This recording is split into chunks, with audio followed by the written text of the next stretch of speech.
making his first start in his professional career. The left-hander, A.J. Minter, 27 years old, from Tyler, Texas. And here's the lineup for the Dodgers here in game number 5. Top 3, Mookie Betts, Corey Seager, Justin Turner. In the middle, Max Muncy, Will Smith, Cody Bellinger. And the back end, A.J. Pollock, Jock Peterson, and Chris Taylor at second base, batting in the number 9 spot. Drafted in 2015. Here he is to start a ball game on the mound. And he is the first pitcher in baseball history to make his first career start in a postseason game. Yeah, there'll be many pitchers for the Atlanta Braves, of course, with the bullpen ready. And depending on the score, that'll determine where Brian Snitker goes with the next guy. But right now, the Dodgers, they're wanting to string together as many base runners as possible and make it difficult for Brian to bring in pitcher after pitcher. Mookie Betts jumps on the first pitch, pops it up. Should be easy for Acuna. And it is. 1 pitch, 1 out. Betts now 2 for 15 in this NLCS. Our keys to the game presented by Ford. Armed and ready. Well, the Dodgers are armed and ready. That's not the only reason why they're going to be able to come back. If that's the case, it's going to be the right-handed batters. You see on the series, 182. They got to get the right side going and the balance of that offense. Braves ride that emotion. The 4 runs in an inning 6 times in the postseason. You never want to say you're playing with house money, but you really want to say that you're going to play with the emotion and energy of a 3-1 lead. First pitch, a strike to the left-handed hitting shortstop Corey Seager, who had the huge game 3 after a strong ending to game 2, hitless last night in game 4. Here's the 0-1 from Minter.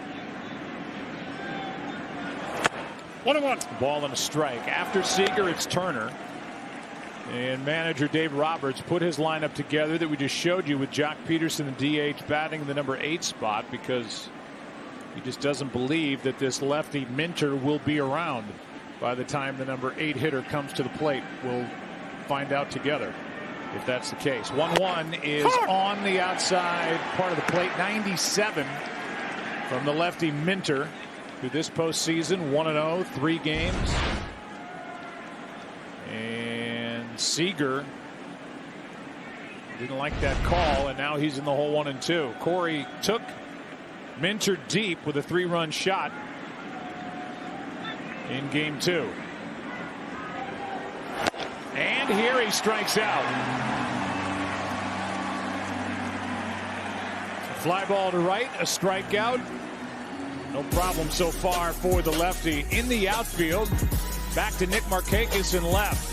Christian Pache in center, and Ronald Acuna Jr. in right.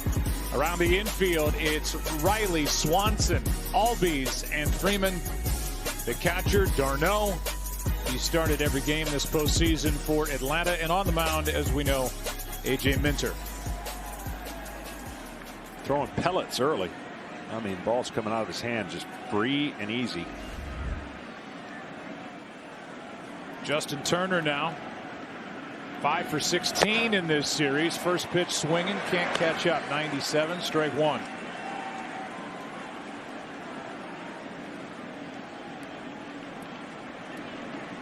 No RBIs for Turner in this LCS yet, just 3 this postseason.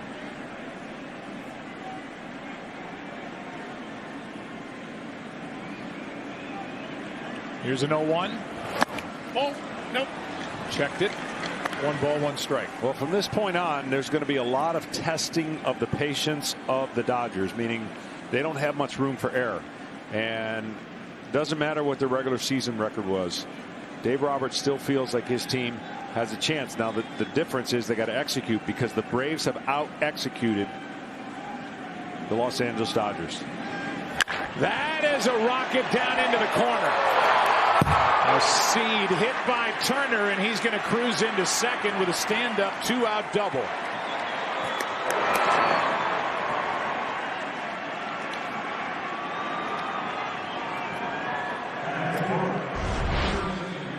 picks up his leg, and sometimes it's up there longer than the other, but it's a timing mechanism, and he timed that fastball 97 miles an hour and pulled it down the line.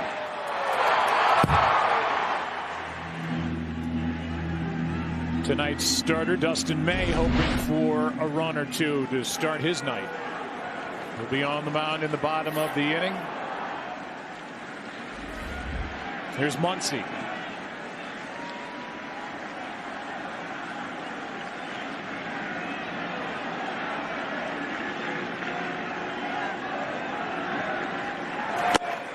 Strike one.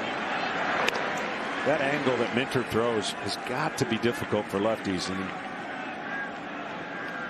he just, I call him like the opposite, reverse version of Craig Kimbrell, former Atlanta Braves closer. Just kind of goes down and the ball looks like it rises.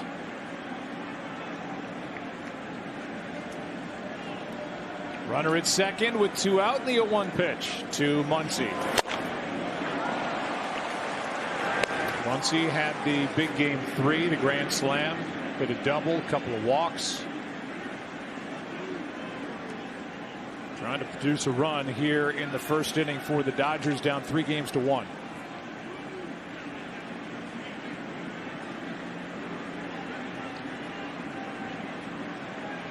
Get a good angle of what Muncy's looking at right here. In for strike 2. The story last night, as you look at a replay of strike number 2, the matchup of Clayton Kershaw and Bryce Wilson. Wilson won that battle, went 6, allowed 1 run on 1 hit, just the home run by Edwin Rios. Braves won the ball game 10-2. Tonight it's A.J. Minter. Bullpen game for Atlanta. That's outside, and Muncy a good job to lay off. 2-2.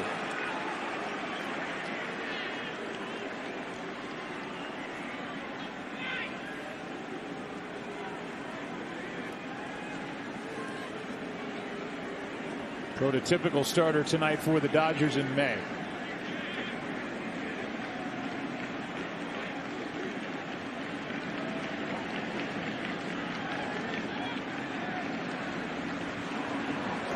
That's upstairs. Full count. On deck is the catcher, Will Smith.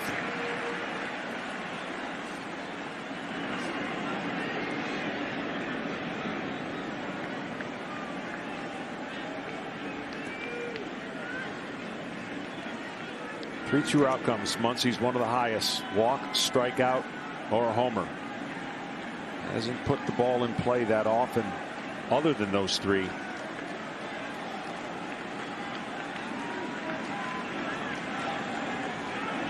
A strikeout ends the inning. Turner was moving to third, and Muncy comes up empty. 2 strikeouts. Good start for A.J. Minter.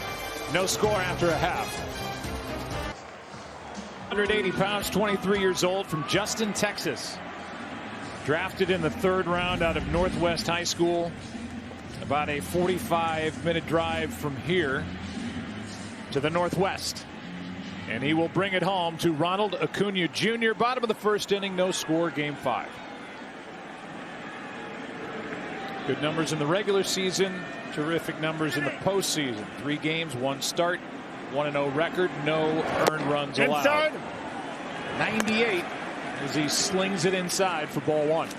He's got a power sinker. You just saw at 98. He throws occasional 4-seamer, just a little tick faster. He'll go to that cutter, curveball, occasional changeup.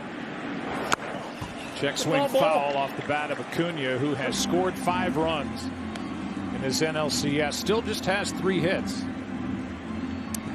But he's Mr. Action. He can walk. He's drawn a lot of walks on the year. He can create havoc on the bases.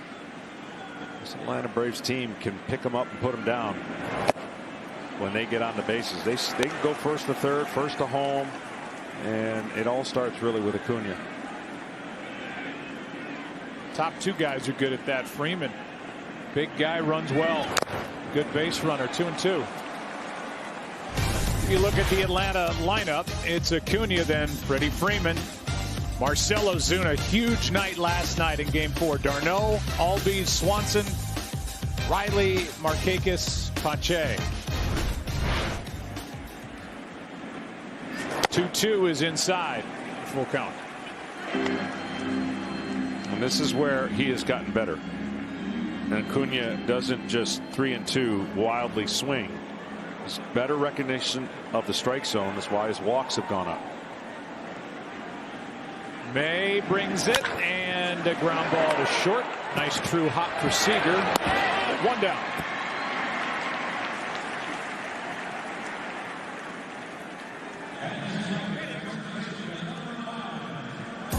Here's the defense for the Dodgers. You got Pollock in left, Bellinger in center, Betts in right. All Gold Glovers out there around the infield. It's Turner, Seager, Taylor, and Muncy.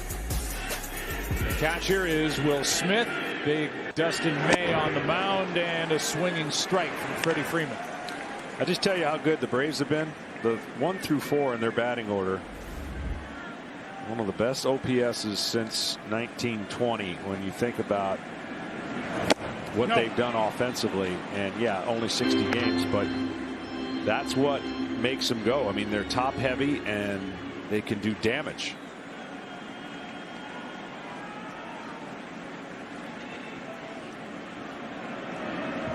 Freeman does plenty of damage in that number 2 spot. 3 go-ahead RBIs in this LCS. He has 66 of those since the start of 2018, which is number 2 in baseball to Anthony Rendon of the Angels. That's fouled. 2-2. And he's dominated on the fastballs against right-handers this year. Since last year, he was the best. He's been the best in baseball.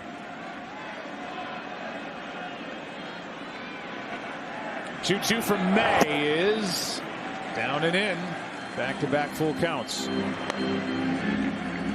So Dustin May has had a ton of experience being a young pitcher. But when you're in an elimination game, you basically, not that you have to pitch perfect. You know that the leash is going to be short. 3-2 pitch is hit hard and past Muncy. Off his glove and down the line. Freeman is going to cruise into second with a 1-out double, I believe. Although Muncy will tell you he should have at least knocked it down.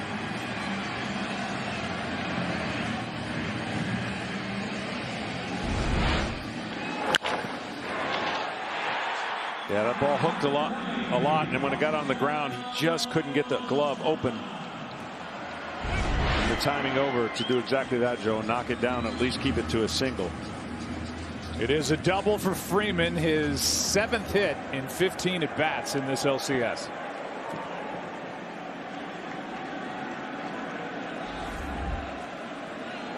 Here's Ozuna. What a night Ozuna had last night.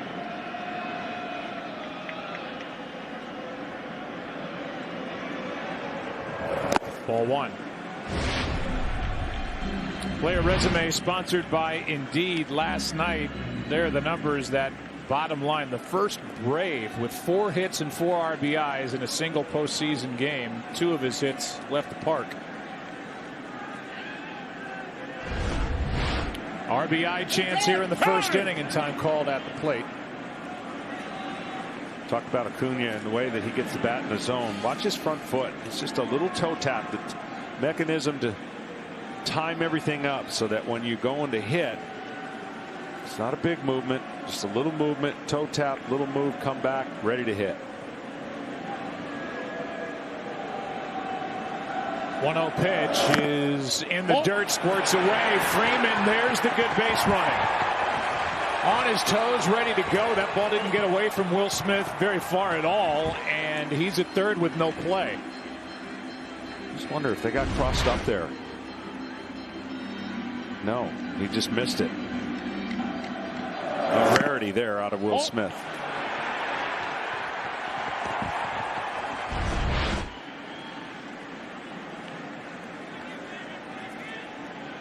Pass ball on Smith. Infield comes in. Freeman 90 feet away. Ozuna on 2-0. Takes a strike. 99 from May. Dustin during the regular season went 3-1, ERA of 2.5, 12 games, 10 starts. Struck out 44 in 56 innings pitched.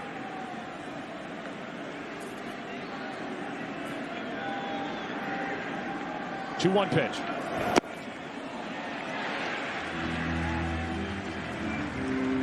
Three balls and a strike. Tough situation for May here in the Dodgers. A hot hitter from yesterday's game, seeing the ball. 3-1 count. No reason to really try and trick Ozuna with the base open, even though Travis d'Arnaud is on deck. Oh, laid off. Ball 4, first and third, 1 out.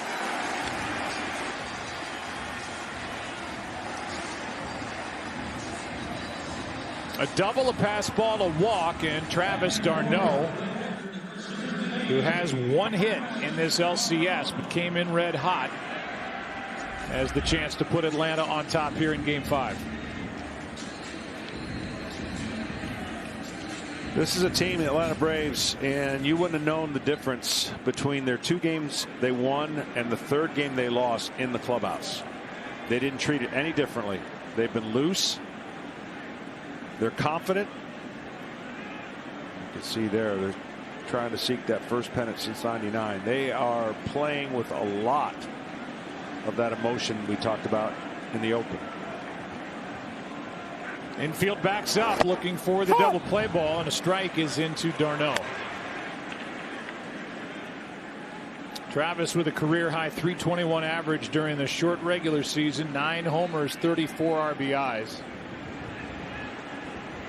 Had the big division series against the Marlins. Looking really for his first big hit of this LCS. Ball.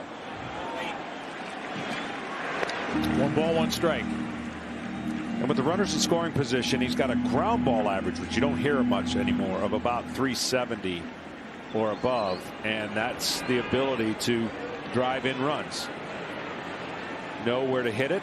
Don't necessarily have to drive it all the time in the air or lift it.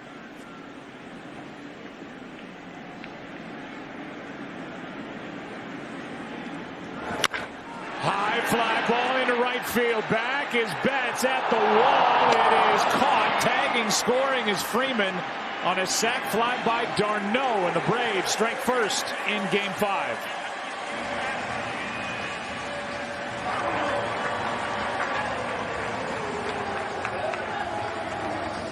And the pass ball leads to a run.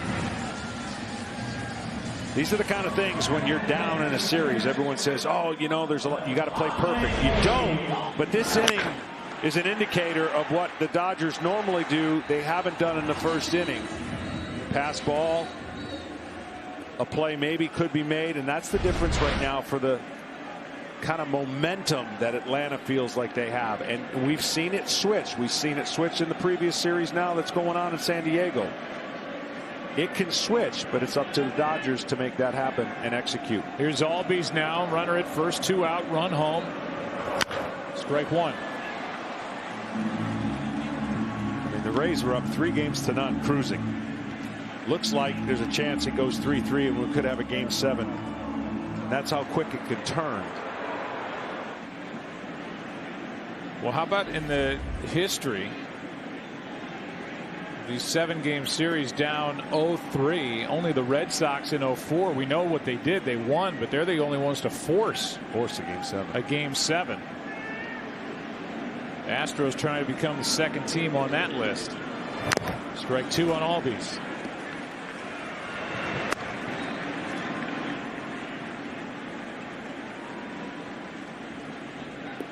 So a double by Freeman off the glove of Muncy. A pass ball during the at-bat with Ozuna at the plate, and a sac fly by d'Arnaud.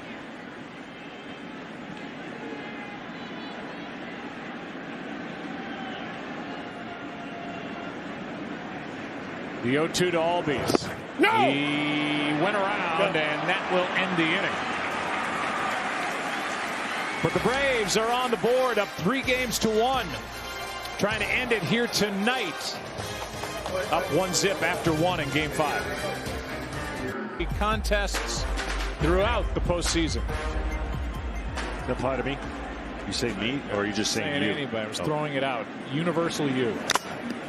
A foul that I think glanced off the mask of d'Arnaud, and we're underway in the second inning with Atlanta on top 1-0. Will Smith, Cody Bellinger, A.J. Pollock against A.J. Minter, and getting ready in the bullpen is Darren O'Day for the Braves. He's easy to spot from all the way over here.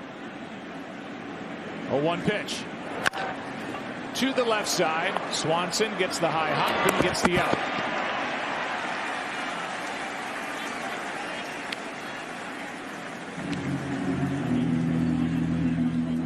Pretty much Brian Snitker is going to have a wait and see approach. They think about and have discussed probably 15 different scenarios.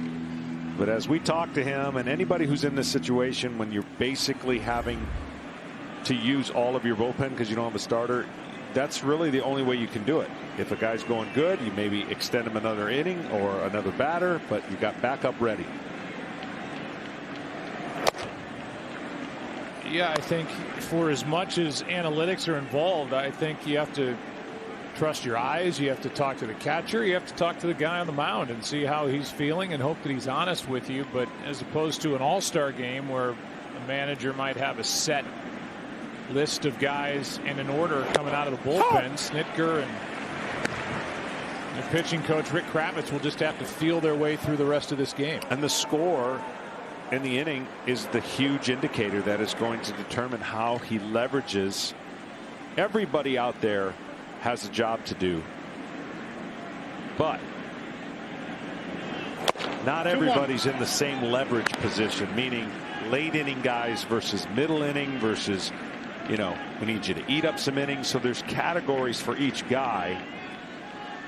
And that's, I think, how Brian Snitker is going to try to play it tonight. If the score is in his advantage past the 6th inning, that's the big inning. Cody Bellinger unloads and fouls it back. Count evens 2-2 as Minter makes his first start since his days at Texas A&M. I'll give you an example. It was in another game today that's been going on. The Rays were up 1-0 in the 5th inning.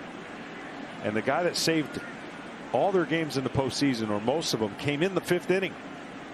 And now they're on the losing side of a 7-2 game. And they're up 3-2 in the series. Yes! Bellinger strikes out.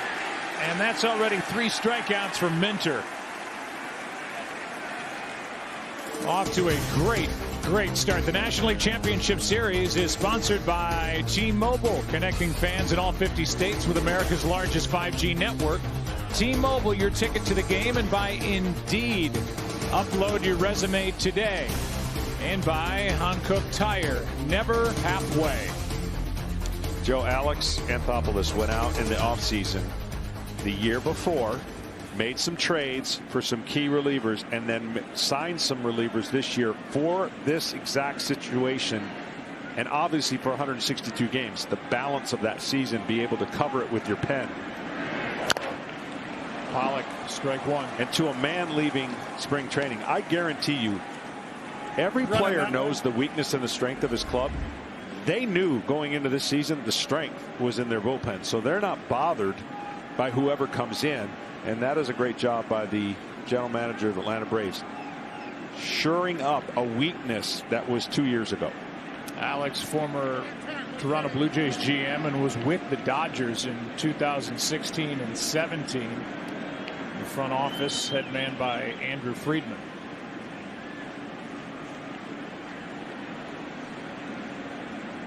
Minter has already matched his career high for outs picked up in a ball game. And he doesn't show any signs of slowing down anytime soon. 0-2 the count on Pollock, who is 2 for 10 in this LCS.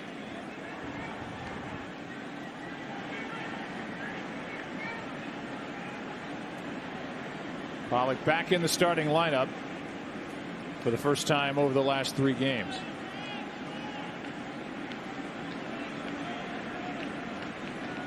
Minter pitched around the double by Turner in the first. And has a 1-2-3 second. Already a career high for innings pitched for A.J. Minter. 4 strikeouts. It's game 5 of the NLCS, and the Braves are up 1.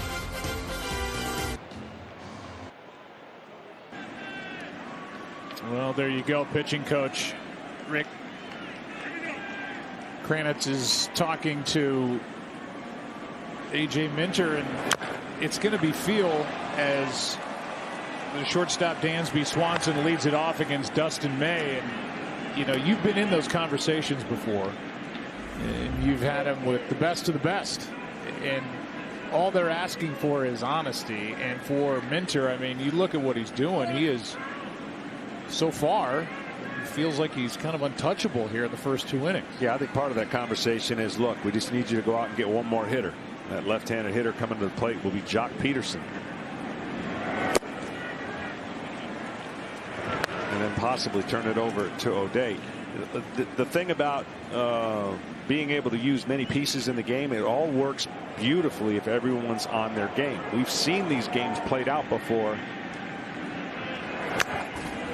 And what the Dodgers are going to be facing is potentially a different pitcher every at bat, right? So they're going to have to be locked into the information that they've gathered, what they've seen, and adjust on the fly and hope that one of those guys isn't coming in with their A stuff. Swanson in this LCS 3 for 16, set up at 1-2, and now 2-2. And that's always the other piece of this gigantic puzzle that these managers, pitching coaches, front offices are putting together night after night. You got all the numbers, you have all the matchups, but if a guy comes out and he doesn't have his good stuff, yeah, you just flush it. What do they say? The game happens. Sometimes you could be so prepared, but then the game changes everything that you thought was your advantage or your scripted formula. That's what makes baseball so unique. It's performances like yesterday that Bryce Wilson will remember for the rest of his career, and see what the rest of his career turns out. But he knows he went up toe-to-toe against Clayton Kershaw. Here is a foul tip. And if you think about it, you know, every one of the games that the Braves have won, it's been close early, and then a big inning breaks it open. 1-1 in the 9th, game 1, they score 4. Up 2, score 5 in game 2. And then we saw what happened yesterday in game 4. Another 5 spot. Another 3-2 pitch is outside. A leadoff walk to Dansby Swanson. Well, in case you're wondering what Chipper Jones thinks as he has watched these first couple of innings unfold, I need Minter in the 3rd, all caps with exclamation points. He's going to get him. Just don't know how long. Could be one batter. There he is.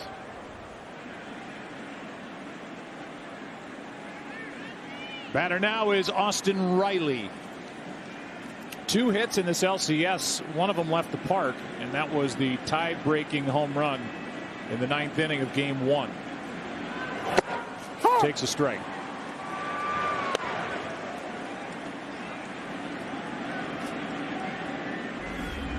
Austin's played 3rd. He's played left.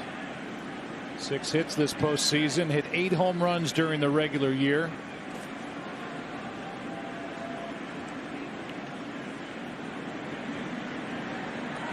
A 1 pitch. Let's go down to Tom Verducci.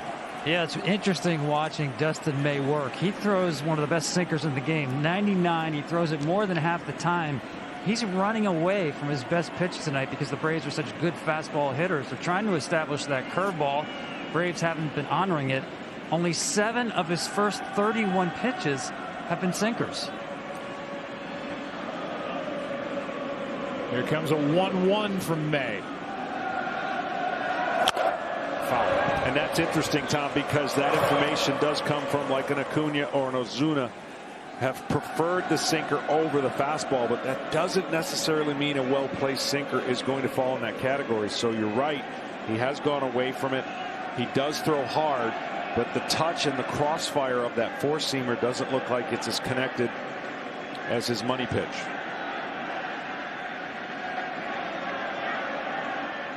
The next one is swung on and missed.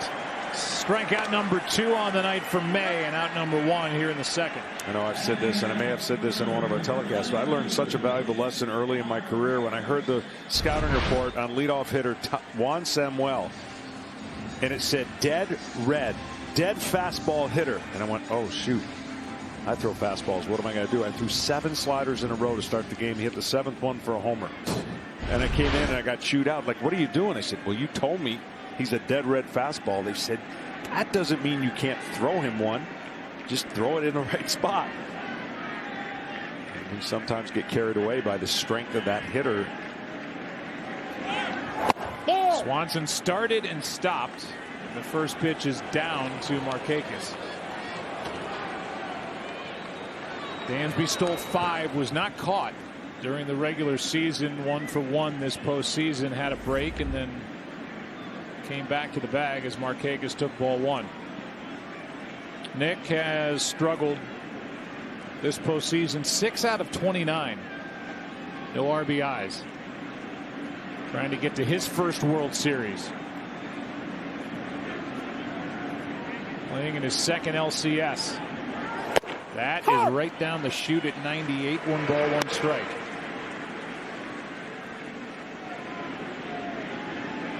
Clean shaven, Nick Markakis.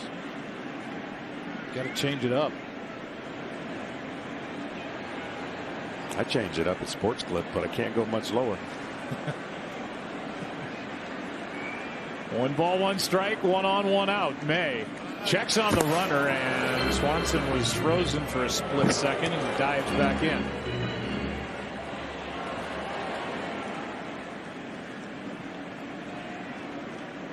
Talking to Dave Roberts before the game about how much he would tax the right arm of Dustin May. He said 75, maybe up to 90 pitches.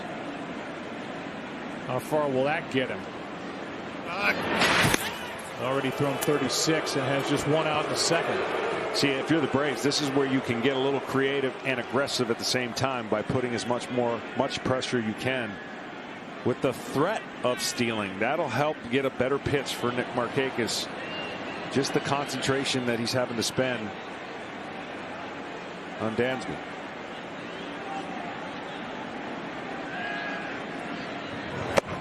There's a strike again. Swanson moved towards second and then stopped. But on the flip side, for the Dodgers, when Turner stole with 2 outs from second to third, it looked like it bothered Max Muncy. I don't think there's any doubt. That was back in the first inning. Turner took off on a 3-2 pitch, and Muncy, maybe with that movement behind the pitch, behind the pitcher, swung at a pitch that was tailing away, struck out, and then kind of looked out at Turner. Runner going, and a foul at the plate by Markakis. Swanson back to first. It's an elevator. I think it is. I'm fairly certain that's what that's called. I want to learn every day.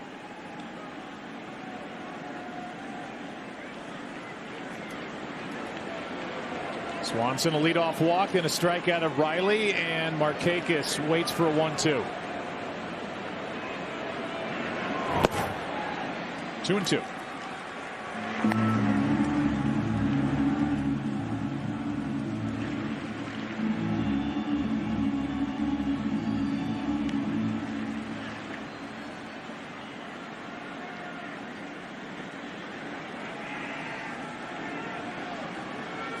Dustin May is just 23 years old.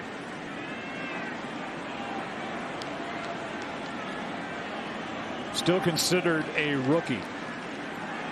Runner goes, and a base hit into left. Swanson going to third. The throw there is not in time. And with action on the bases, first and third, only one out on a base hit the other way by Markakis. And it's controlled aggression. It's not loose and reckless. You get guys moving. You trust your hitter. You create a little chaos. With the shift on, this is going to be a tough play. As you see, Seager has to cover third because Turner was over in the second base side, and great base running by Swanson. When he took off, he had the presence to look in. It wasn't a straight steal. He saw where the ball went. And then all he's got to do is pick up Ron Washington to know where to slide. And now the rookie, they're asking him to put the ball in play here with first and third. Christian Pache. He has had some good at bats. He really has. He looked overmatched early and then drew some walks. And he's got a couple big hits, including his first big league home run. Chase there, 98 upstairs, strike one.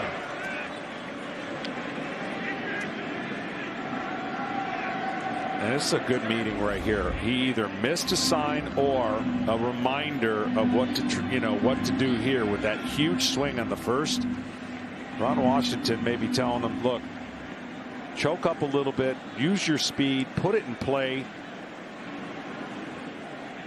Talked earlier about that kind of safety squeeze that you don't see very often. You put pressure on the first and third baseman because they have to read the play and read the batter. Of course, the middle of the infield's trying to turn two. They are back. Turner in at third. Here's the bunt, and it's foul. There it was. That was the chance to do it. Now he's got to battle to put the ball in play, but that's not defendable unless you bunt it back to the pitcher. It looks good right there. Mechanics look good, but you see how he lifted the bat up because it was a breaking ball and didn't trust his legs. Your legs got to go up and down. The bat doesn't move.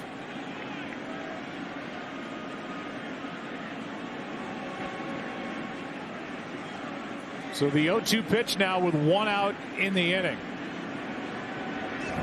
That is into center field, a base hit.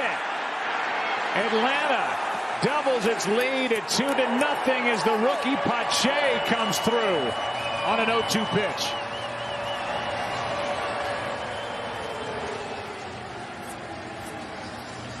Yeah, this is incredible. It really is. And Pryor's going to go out and talk to him, try to settle him down. He's got to make a better pitch here, 0-2.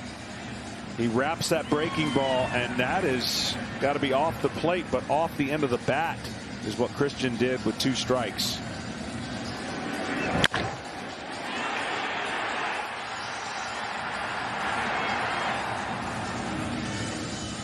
It's amazing. Mark Pryor, the pitching coach, out to talk. And it's a 2-0 ball game, and now back to the top of the lineup in Acuna with runners at first and second and still only one out. So it looked like he missed a sign on the first pitch. He missed a bunt, but did not miss the ball with 2 strikes and got a huge RBI. Good secondary.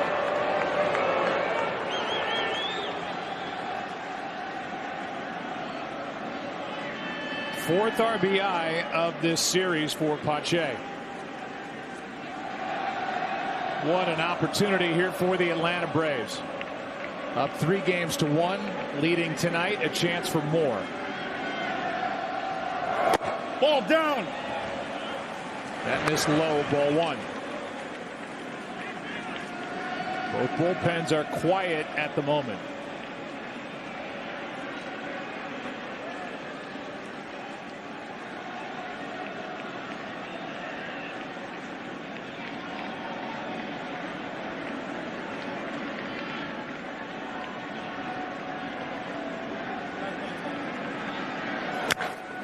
That's fouled out of play. 1 ball, 1 strike. Acuna got a pitch to hit right there, and he fouled it off. See if Dustin May comes back with a hard cutter or a breaking ball. Even though that one last one he threw got hit for a hit. You got to keep trusting your secondary stuff.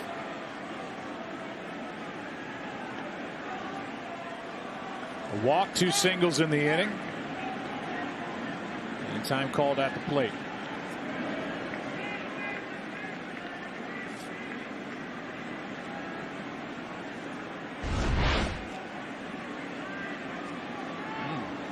Yeah, Acuna doesn't want to play around with that.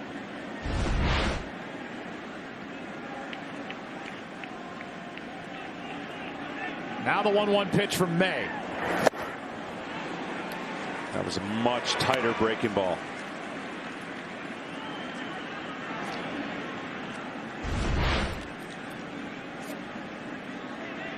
Much tighter than the one Christian hit up the middle. Acuna can fly, tough to double.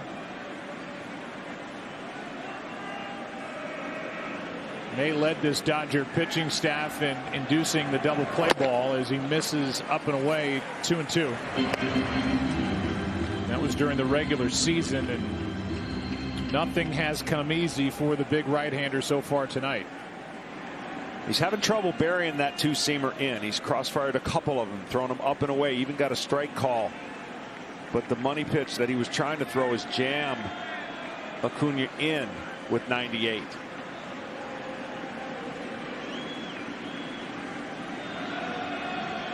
Two. Full count.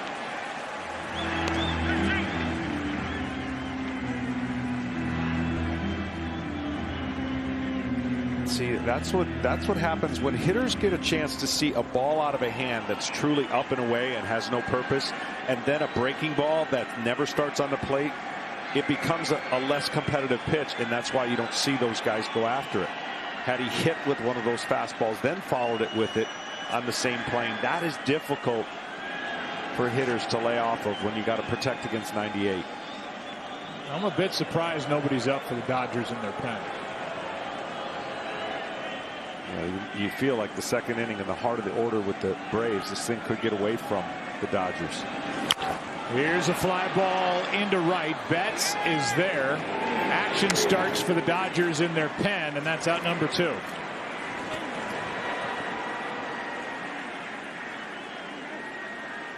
So 2 on, 2 out, a run home, a 2-0 lead, and in steps Freddie Freeman. Don't forget to download the Fox Sports Samsung 5G View app for an all-new immersive fan experience available exclusively on 5G-enabled Android devices.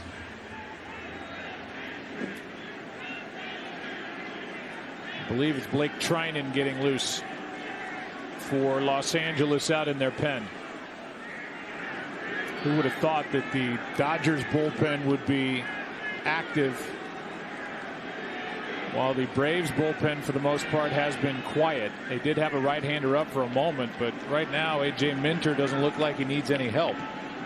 Although he's been sitting for a while now, as that one misses up and away to Freeman, ball 1. Long delay for a guy who doesn't even get multiple inning chances too often. That is a big deal if this continues. Now they won't be a big deal if somehow Freddie Freeman hits a 3-run homer and that delay causes a 5-run lead. You're never upset about that.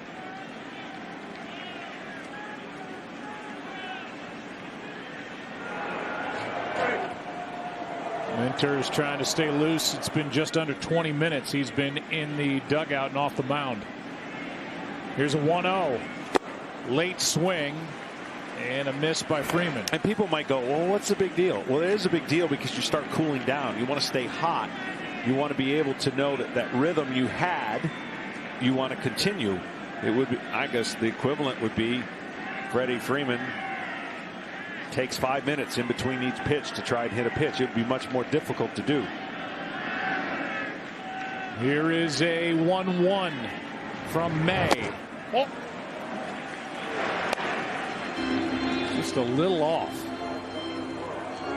He hasn't been.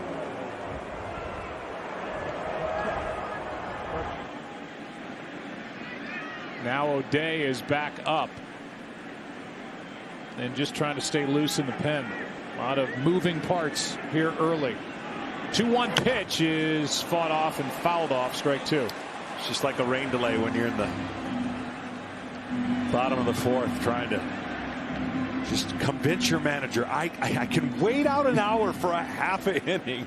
Let me pitch the fifth. There's a time frame that becomes a point of no return.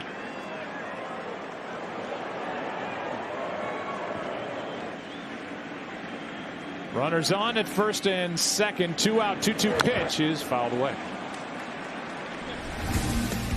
You look at the numbers as they are piling up. 4-time All-Star, won a Gold Glove 2 seasons ago, Silver Slugger Award winner last year, and this season could very well be the MVP in the National League. And in this NLCS, he's had 3 go-ahead RBIs.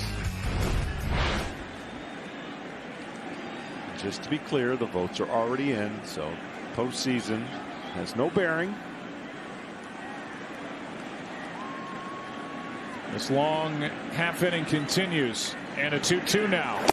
A strikeout ends the inning. So Dustin May gives up 1 on the RBI by Pache on an 0-2 pitch, but limits the damage. The Braves aggressive here early, up 3-1, leading 2-0 after.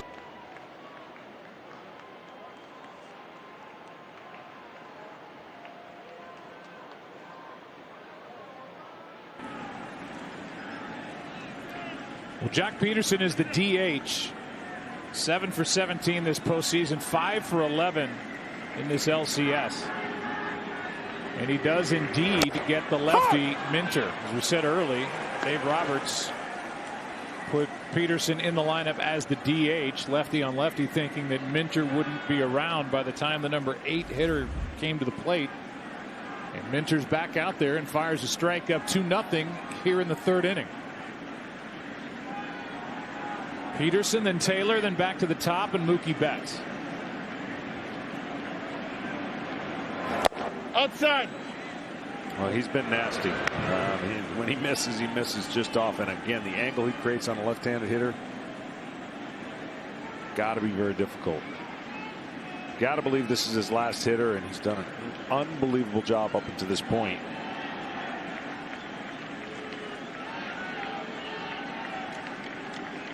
Here comes a 1-1 to Jock Peterson.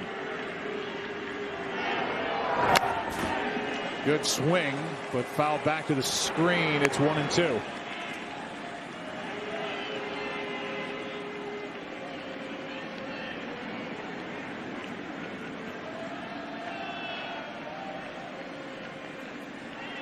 Two right-handers will follow. O'Day hasn't done a ton of throwing down there. Just kind of standing and watching. Now he's back to throwing. 1 ball, 2 strikes. Minter. 2-2. Yeah, that's the hard part about relieving that most people may not understand, is that you're getting hot in case you're needed earlier, and then we've got this 25-30 minute delay, and you don't want to waste any more bullets, so you just kind of getting the arm loose. You know you're going to come out here when you come in the game and get 7 or 8, so.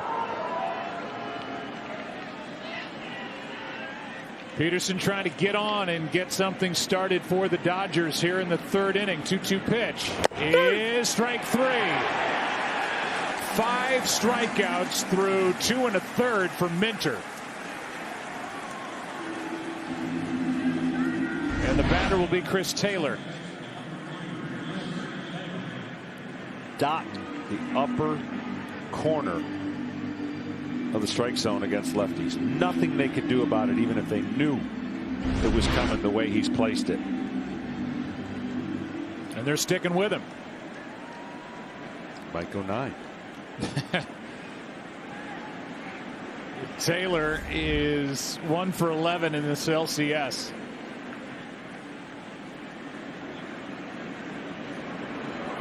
Ball in. Just inside at 95.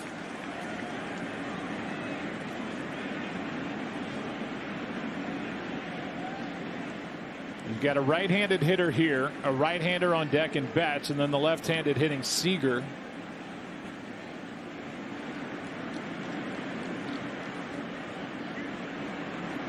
And it's still Minter who misses inside again. It's 2-0.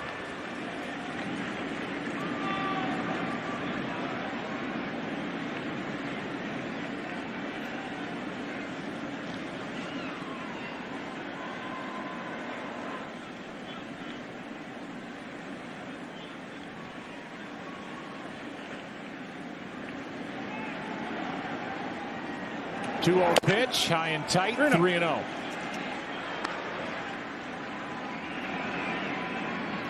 And with Mookie Betts on deck, even with Seager lurking behind Betts, of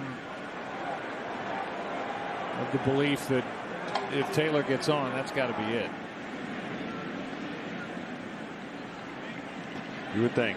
I mean, he's already exceeded what I thought he would do.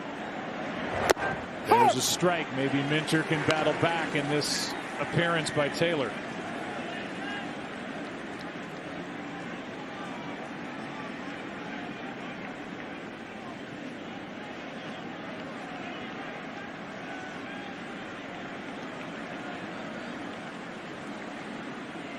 A.J. Minter ready with another. 3-1 is fouled back. Full count. He's just coming right after these guys. Yeah, he's got one side of the plate down pat. I mean, he's easily getting to his glove side of the plate, and that's a good thing when you're in rhythm. That's the one thing when you change your role. It doesn't change how you pitch, but you just are a little unaccustomed to getting ready this early in a ball game. He's shown it. 3-2 pitch, and got it. Minter does battle back. And with that, we'll likely get to stay in now as Mookie Betts walks to the plate.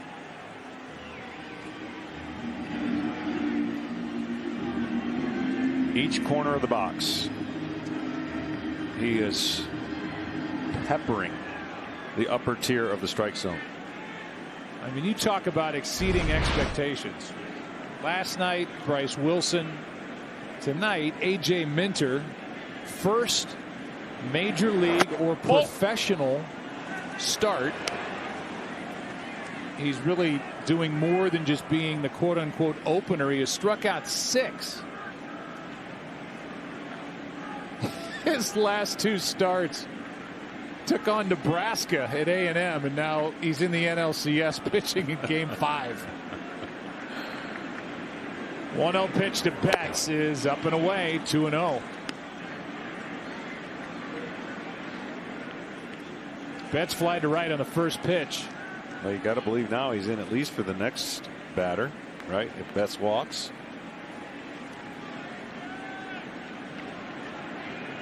That was a big battle back against Taylor. A 3-0 count, came back to strike him out looking. Here's a 2-0. That is hammered down the line, twisting foul.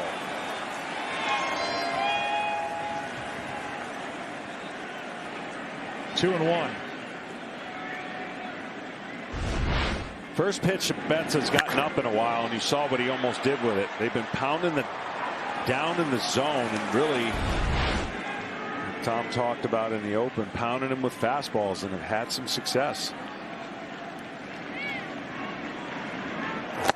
Good pitch there.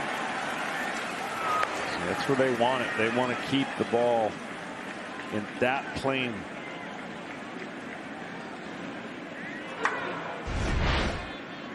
It's a nasty cutter right here.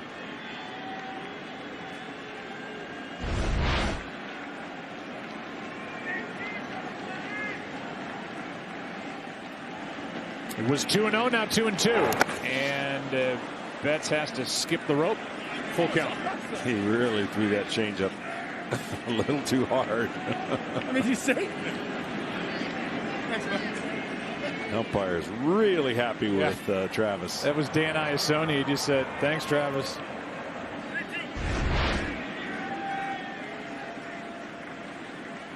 That was going right for the left knee of Iassoni.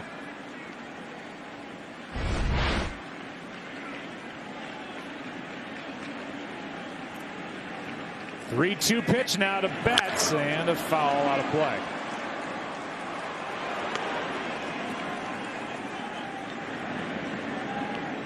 41 pitches. Career high in innings. First got to the big leagues in 2018. Was not a part of the Braves playoff roster last year. Was on the IL with a shoulder issue. But boy, is he making this opportunity count. Fourth game of this postseason, comes in with a 1-0 record. Trying to go 3 strong here. 3-2 to Betts. He struck him out. Amazing. A.J. Minter stepped right up. 3 full innings, 7 strikeouts.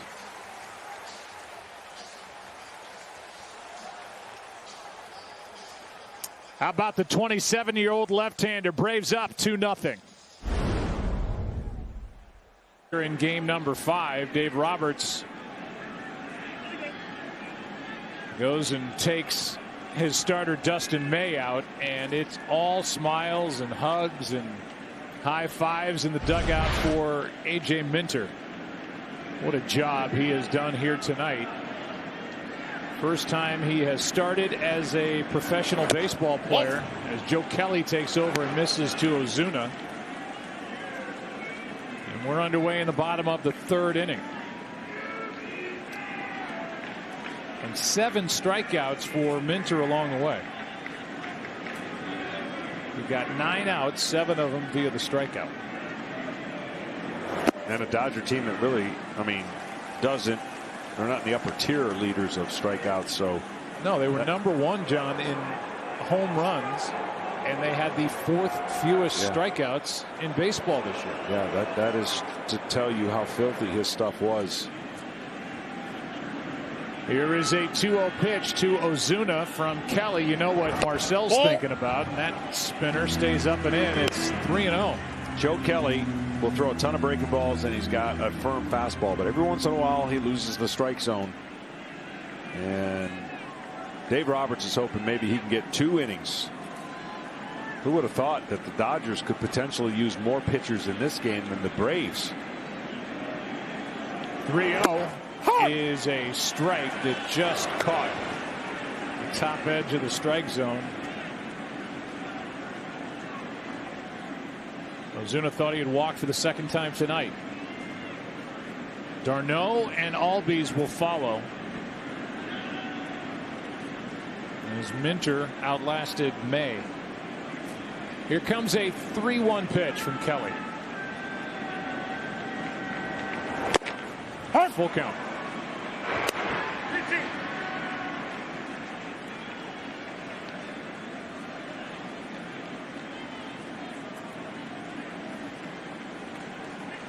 Ozuna led the way in the National League with his 77 hits.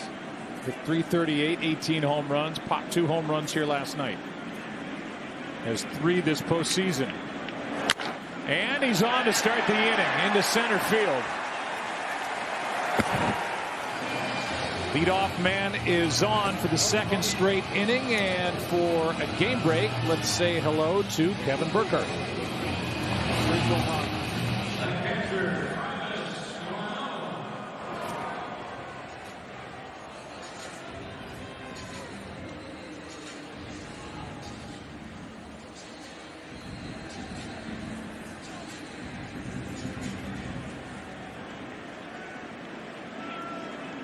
Kevin, thanks. So they get a thrilling game 7.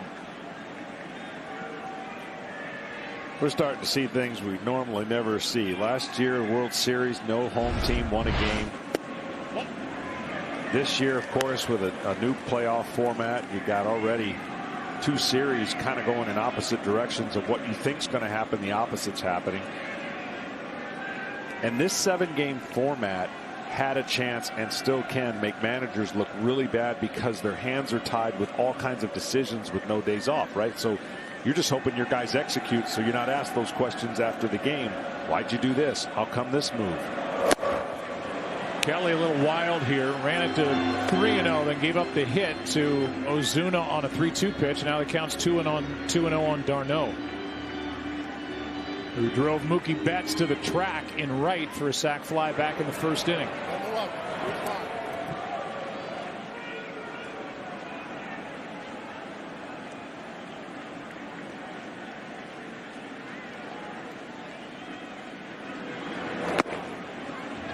That is down 3-0 again.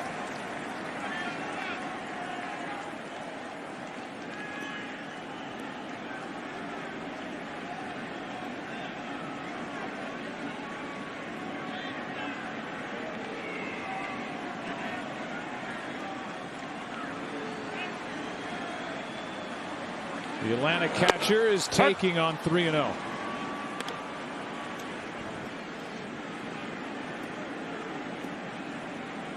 "31 years old, signed as a free agent in November to a 2-year deal.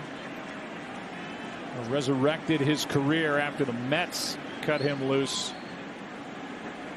in 2019 in the month of May. He was a Dodger for 5 days, then with the Rays. That's a strike. So Kelly's been able to battle back. 3-2. The 3-0 count yet again. We'll see what the result is with d'Arnaud about to face a 3-2 pitch. He threw a breaking ball to Ozuna. He got a base hit.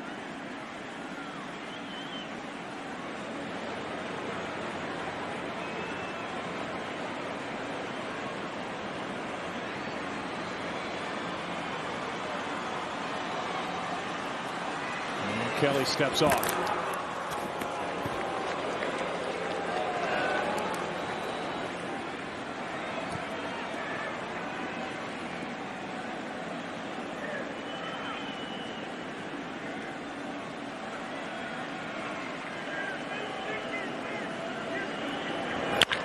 Line drive into center field for a base hit.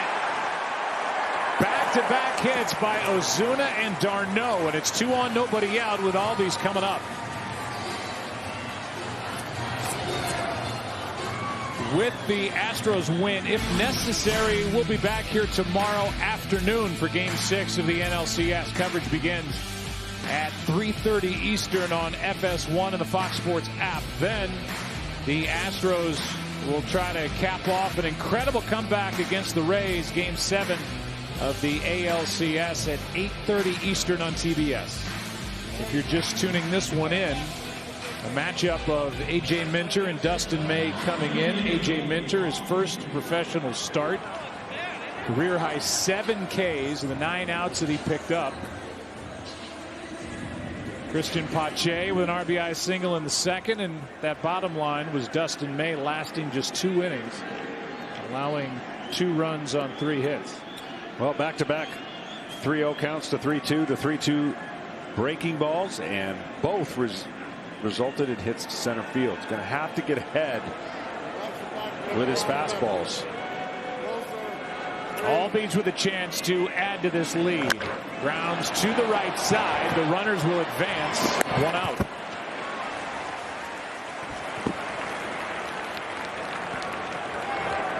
I mean, it was interesting. Taylor never looked to Seager.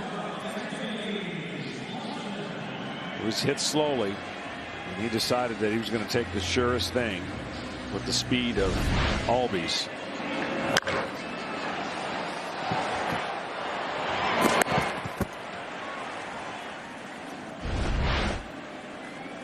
Now the infield has to come in. Dansby Swanson walked and scored his first time up. Runners on at second and third, 1 down. And that's off the end of the bat into right. Charging it is Betts. And tagging and scoring is Ozuna. 3-0. Atlanta. They check at third to make sure that Ozuna, with apparently perfect base running, didn't leave early, but now Bob Guerin's onto the phone, and they may want to take another look at that. This is an incredible catch, and the only thing that prevents him from throwing out Ozuna, watch the transfer. Great catch right there. And we'll get an angle. We'll get the tag right in the box at the same time. Oh. Well, that will be interesting to see. The Dodgers are asking for a review. It almost looked like Ozuna had a little hop. They'll take it slow. Yeah. He's off the bag. Yep. They're going to overturn this, and that will be a big play for the Dodgers. But what a play by Mookie. He struggled to get the ball out of the glove and still almost threw him out on the run like a shortstop. Well, the key was obviously the jump he got. The catch he made. The Dodgers, by the way, just saw it on the scoreboard here, and they're leaving the field. Watch this, though. Watch him get the ball. If we continue, watch him try and can't get it. Is an incredible play once he got the grip and almost still threw out Ozuna at the plate. Everybody in the park saw Ozuna leave early now on the replay on the board, but they are still waiting for the official call. It would end the inning, and it would be 2-0. And Joe Kelly will have gotten around back-to-back hits to start this inning. Because they appealed to third. The umpire said safe. This is what they're reviewing, so it's not like they didn't go through the process.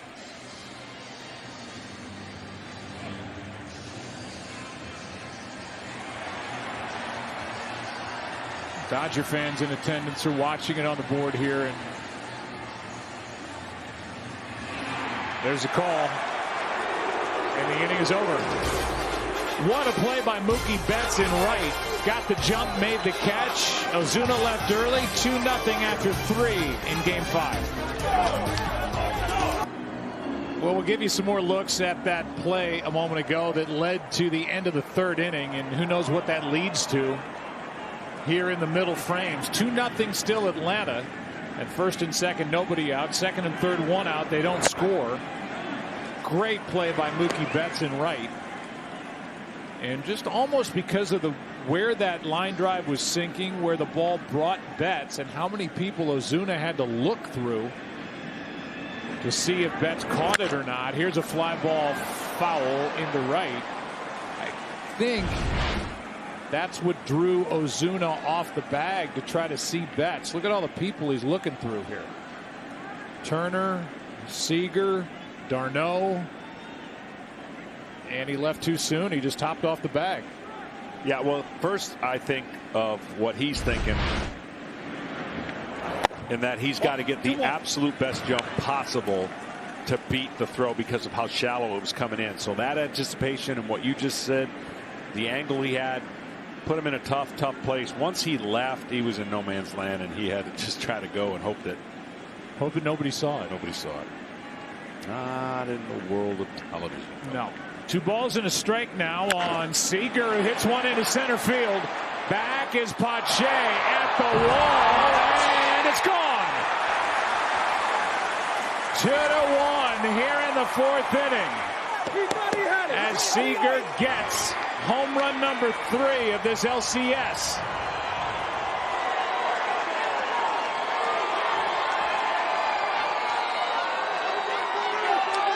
Tyler Matzik, the new pitcher, and that ball just kept on carrying and just got over the wall in center. But I'm going to tell you something. He got flat against the wall, which eliminates the ability to jump. If he had to do this over again, which this is a great center fielder for the Atlanta Braves. When we get a chance to see the replay, I wonder how close it actually was to him not being in the proper position to actually maximize the jump. So Matzik takes over for Minter, who went 3, no runs, 1 hit, 7 strikeouts with the 9 outs he picked up. And from Ozuna getting doubled off third to the next batter at the plate for the Dodgers, a home run, and it's a 1-run game. So watch this. This is a ball out over the plate. Strong. Seager smokes it. You're a real man to hit it out of center field here, is what I've been told before we got here. And then see how he got back to the wall, and he hit the wall, and there was no ability for him to jump. That just clears the glove. Here is Turner hitting one into left. Over to grab it to his right, Markakis. 1 down. take one more look. Watch when he gets flat. Right there, he's done. He can only jump straight up and not use the angle. Already seen a couple great plays out of Bellinger in center field. But boy, did the Dodgers need that. 2-1 ball game, 1 out, nobody on. Matzik has been busy. He worked an inning in last night's game, struck out 2, allowed a hit. This is way outside to Max Muncy with 1 out here.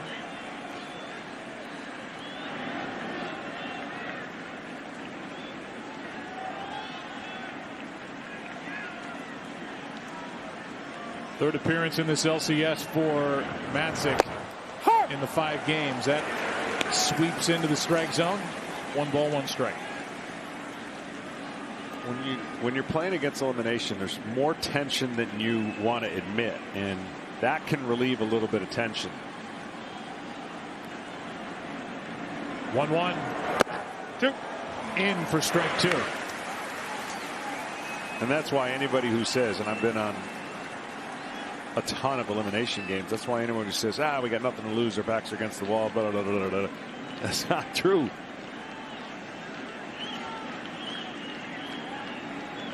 One, 2. Muncy hits it in the air to center. Back is Pache, and just in front of the track, maybe just on. He has out number 2.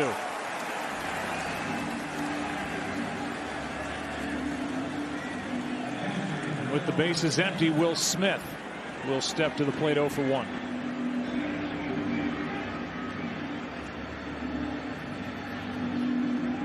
You see the NLCS 2 for 17. He's the one that got the 2-out RBI double in the first inning in game 3 that led to that explosion. 11 runs,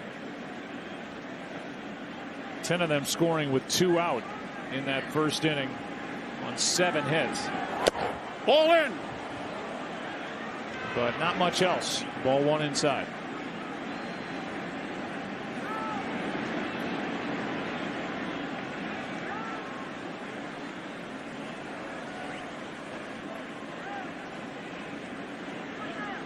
One 0 pitch. There's a strike. Now a right-hander gets loose for the Braves out in their bullpen.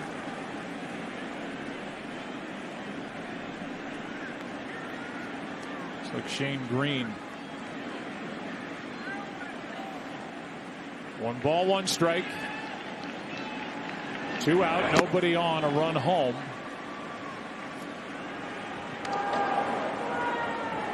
A lot of action in this game. A lot of changing of minds based on the score. And of course, the Dodgers are going to be much more desperate.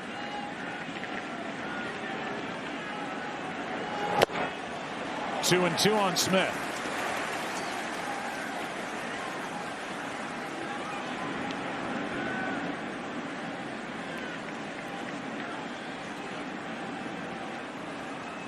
Brian Snitker, the manager of the Braves, said Shane Green likes to pitch every day. He may get his wish. He's worked the last 2, getting loose here. Matzik trying to end the top of the 4th, and he does with a strikeout at 96. But a turn of events here. Mookie Betts, the play in right. Marcell Ozuna left too early. And then next at bat for the Dodgers, Seager homers to center. 2-1 game.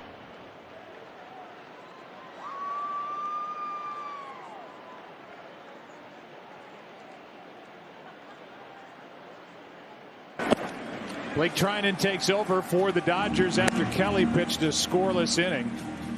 Helped by that play by Mookie Betts in right. There are the numbers this postseason. 5 games that Trinan's been in.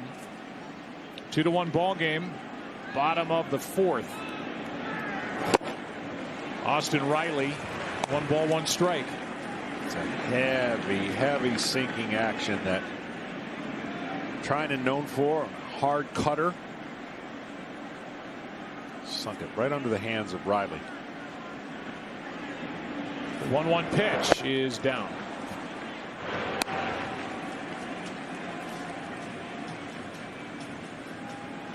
Trinan took the loss in game 1.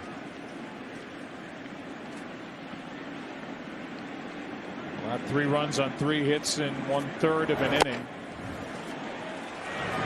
When he took over in the 9th, and it was the guy at the plate, Austin Riley, who took him deep to break a 1-1 game.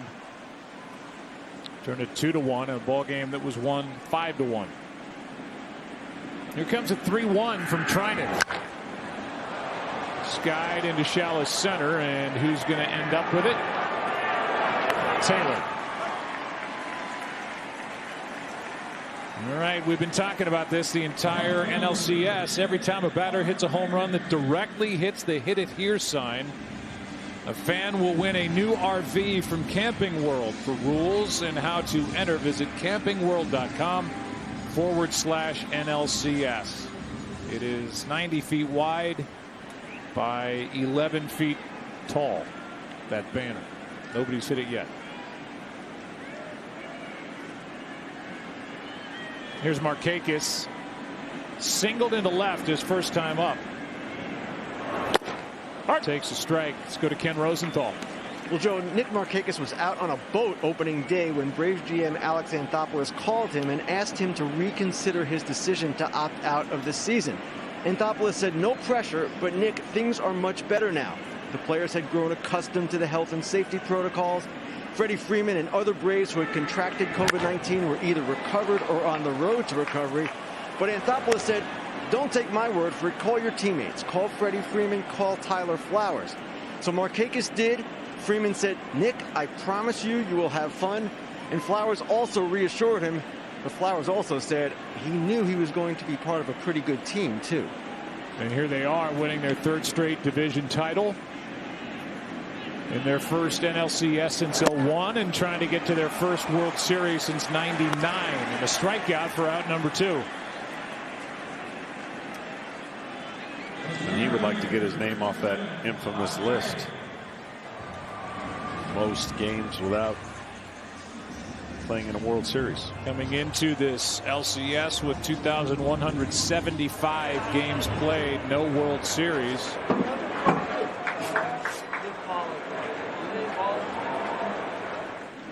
And that is the top spot on that list.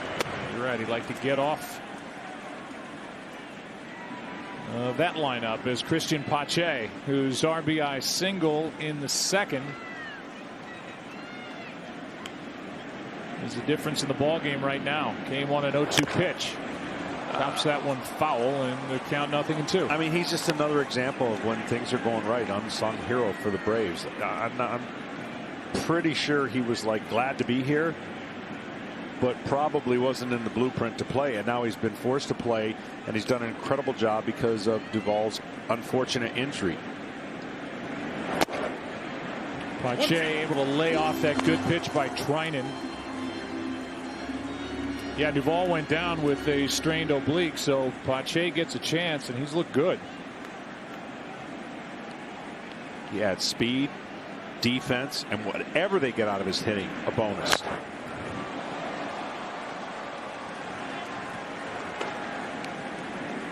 Well, you just don't know till you know how somebody will respond to an opportunity like this, and he's responded well. 4 big league at bats before really taking over center field after game number 1 of this league championship series, and the injury. 1-2 pitch is inside.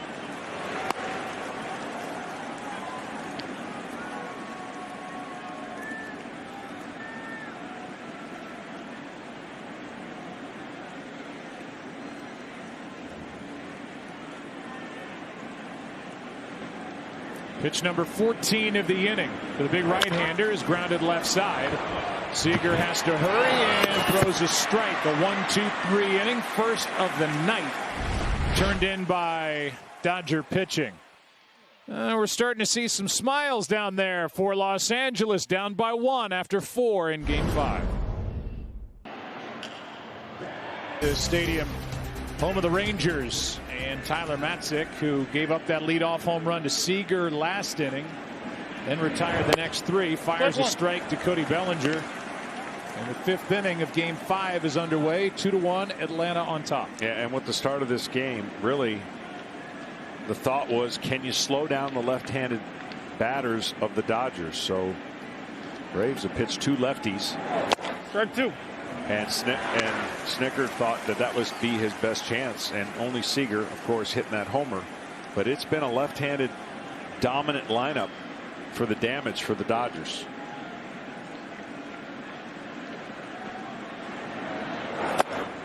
Bellinger able to lay off. Dodgers left-handed hitters hitting just under 300 in this series and 9 home runs. All of the home runs in this LCS for LA. 1-2 pitch. 2-2.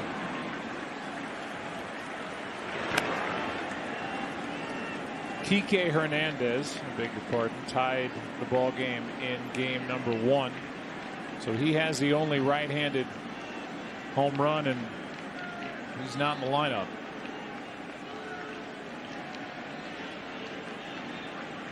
Fifth inning.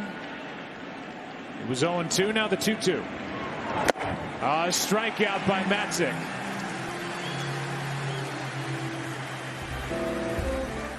The National League Championship Series is sponsored by Taco Bell and by Geico,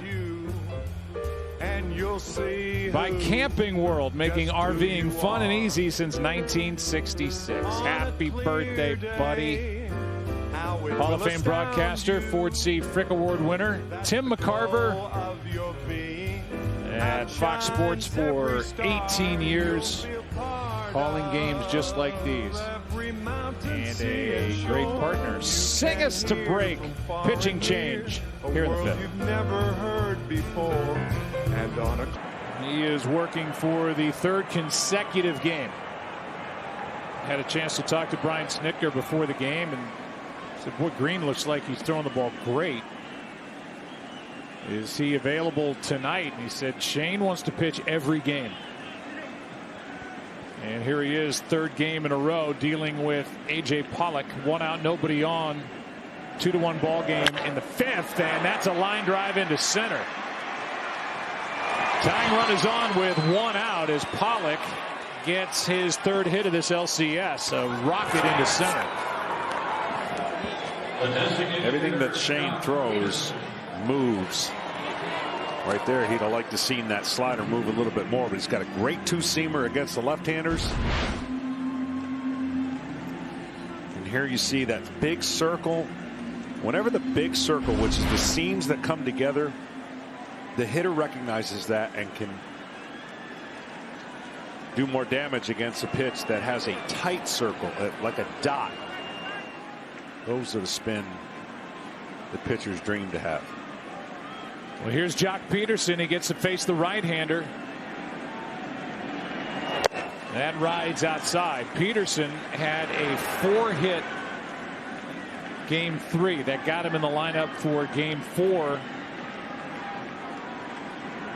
He went 0 for 2 and was replaced in the middle innings by Pollock. And now, instead of dealing with the left-hander, he faces the right-hander Shane Green with 1 on, 1 out. 5 for 12 in this series with 1 home run.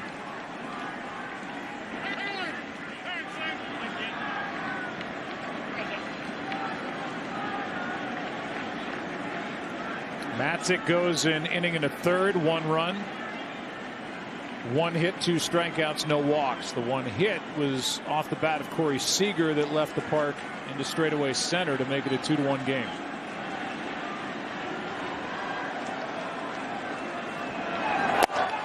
In for a strike to Peterson.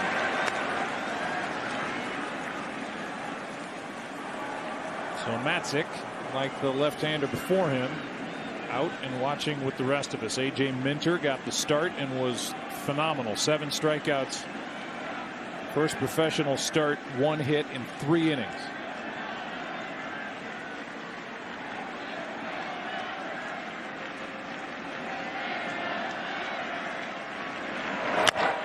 Right side might be. Albee starts it, and they cannot turn two. Swanson in the middle, and he had Pollock right on top of him by the time he got that feed from Albies. 2 out, and the batter will be Taylor. Albies gets this in-between hop, makes a nice little play, and make sure you get an out. That ball ate him up. Watch that top spin, and then it gets higher than he anticipates with backpedaling, and then that little low 3/4 throw. And at that point, Swanson was acting like a first baseman at second, making sure they got one. They knew they weren't getting two after that. Number 9 man is Taylor.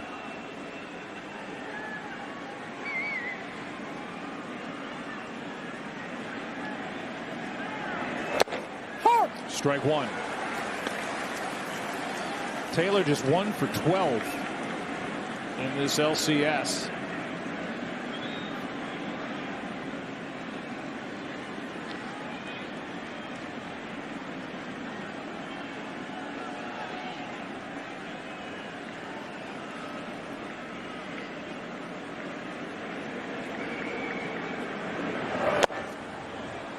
Ball and a strike.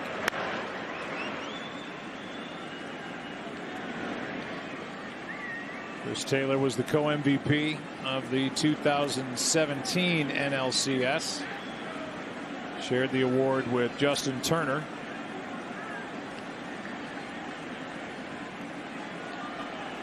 Came into this LCS as a career .338 hitter against Atlanta Brave pitching. But they have shut him down as he falls into the hole. 1 ball, 2 strikes. And for a lot of hitters in this series, the right side of the infield has always been wide open. But the shift and the approach and the pitching, I haven't seen too many guys shoot one the other way.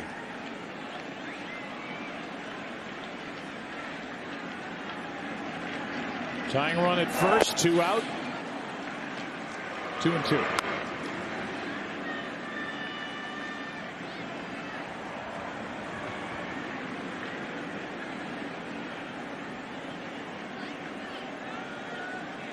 Back to the top of the order with Betts on deck.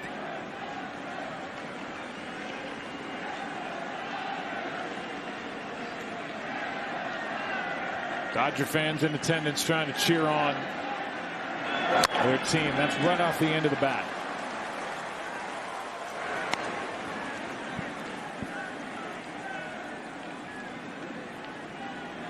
With 2 outs, look how deep the Braves are playing. Part of that is because of this big part, but mostly they don't want a ball to split those outfielders and have Jock Peterson score with 2 outs.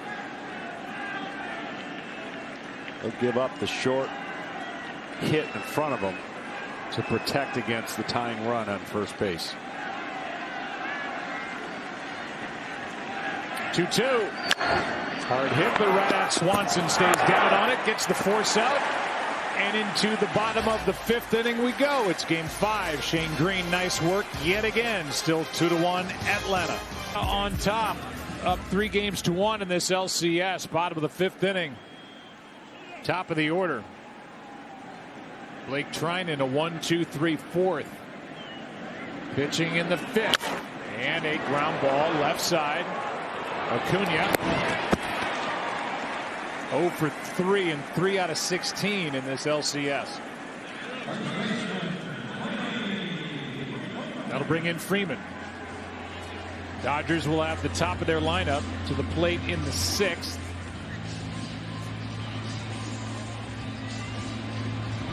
Nobody up at this moment for Atlanta in their bullpen. Same for the Dodgers out beyond the wall in right center. Freeman 1 for 2. A double and a run scored in the first. Good moving pitch from Trinan, down and in, strike 1. That's the ability he has. That hard cutter, he can bear it in on a lefty, ride that seamer away. And the hitters have to cover 2 planes of the plate. Not necessarily up and down, but in and out. Although they're going to go up here. And they get a strike. Freeman doesn't agree. 97. He's just shaking his head like any hitter would, saying there's no possible way I can hit that, even if he told me it was coming. And watch, is at the top of the strike zone and above. That one probably more of a ball than a strike, but is it an 0-2 hole? In the air to left and carrying to Pollock. 2 down. And that's 5 batters faced and 5 retired by Trinan. How about the day for Marcell Ozuna here yesterday? I mean, he was all over the place. Pounded 2 home runs. And it was just line drive after line drive after line drive. Batting with 2 out and the bases empty in the 5th. And he flies one into right center field. Going to grab it, Bellinger. Blake Trinan has retired the side in order 2 straight innings. 6th inning, game 5, 2-1. Edline.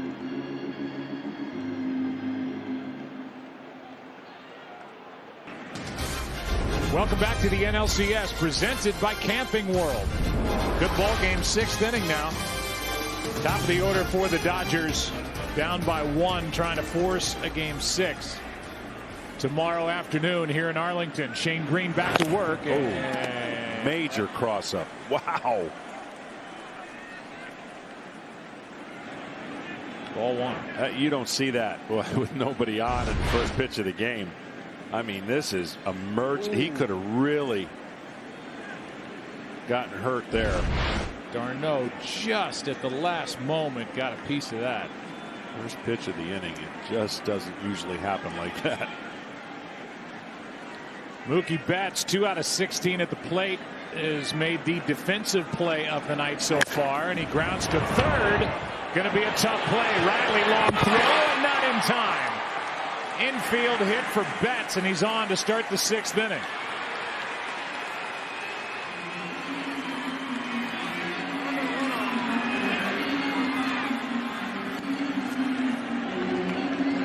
No chance for Austin Riley. No, he ran the risk of throwing it on the run and throwing it away.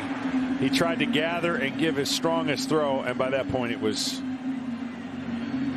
not going to work. So at least he didn't risk an extra base by throwing it away. Well, now the hottest hitter for the Dodgers stands in, Corey Seager. 1 for 2 tonight with a home run. 7 for 18 in this LCS with 3 long balls and 8 RBIs. Well, he is locked in. Just fouled down the left field line. Strike 1. How about that list? A short list of 2. Second player in franchise history with 3 home runs and 8 RBIs in a playoff series. Corey Seager, Duke Snider.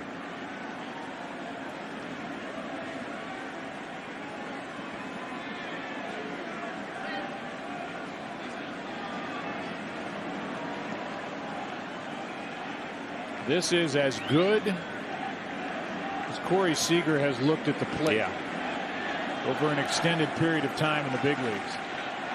He is healthy, strong, Inside. and takes a ball inside, 1-1. Yeah, the biggest thing for me watching him over the years, you know, he hunted early, but sometimes he hunted so aggressively that he gave away a strike. And now he's got that little short, step with his front foot, and he just looks like he can wait longer to see the pitch, and then of course strong enough to go to every area of the ballpark. Those are dangerous hitters. His home run went to straightaway center field, and he's now in the hole 1-2. And what Shane Green is going to try to do is, if he can, run that sinker, start at the bottom of the zone, something low to get Seager to ground the ball potentially for a double play. Will Smith, the left-hander. Jacob Webb, the right-hander. We haven't seen the Dodgers get a lot of leadoff hitters on. That's probably why they're down 3-1. And it's always a bigger rally no matter what the score is when the first guy gets on. Betts took off on the foul, back to the screen by Seager.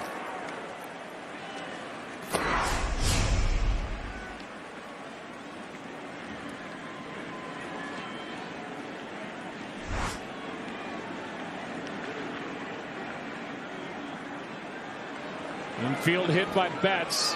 Dodgers hoping this is the start of a breakout inning. You need a win here tonight to force a game 6 tomorrow afternoon.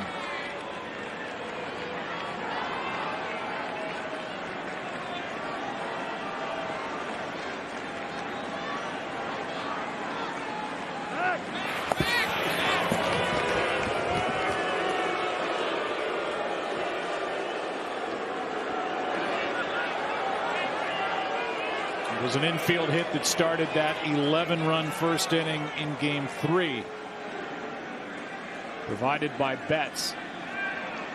That got it going 2 nights ago. He's on here. 1 ball, 2 strikes on Seager.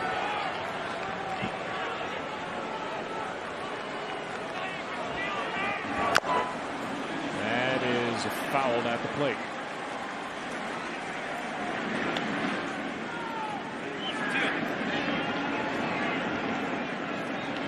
Still 1-2.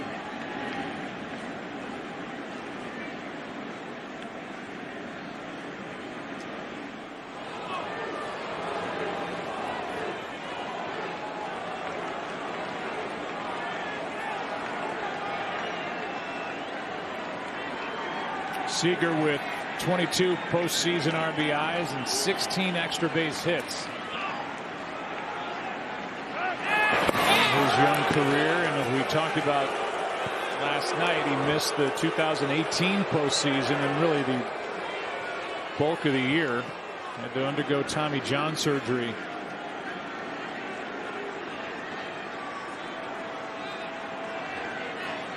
Batting in that all-important number 2 spot behind Betts in front of Turner.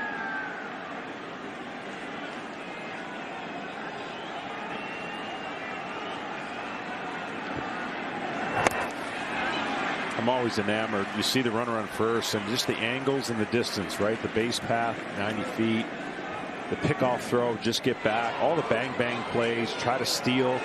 Basically, if you're a runner, you're trying to steal between the time the pitcher starts his movement and then the release point of the catcher.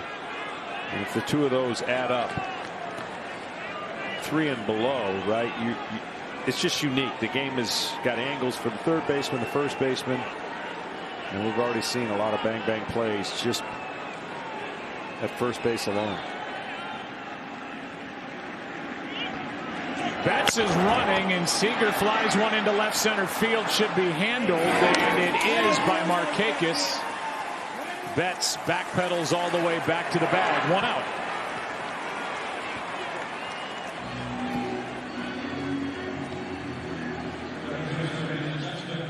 And the batter will be Justin Turner. Authentic caps, tees, jerseys, hoodies, and more.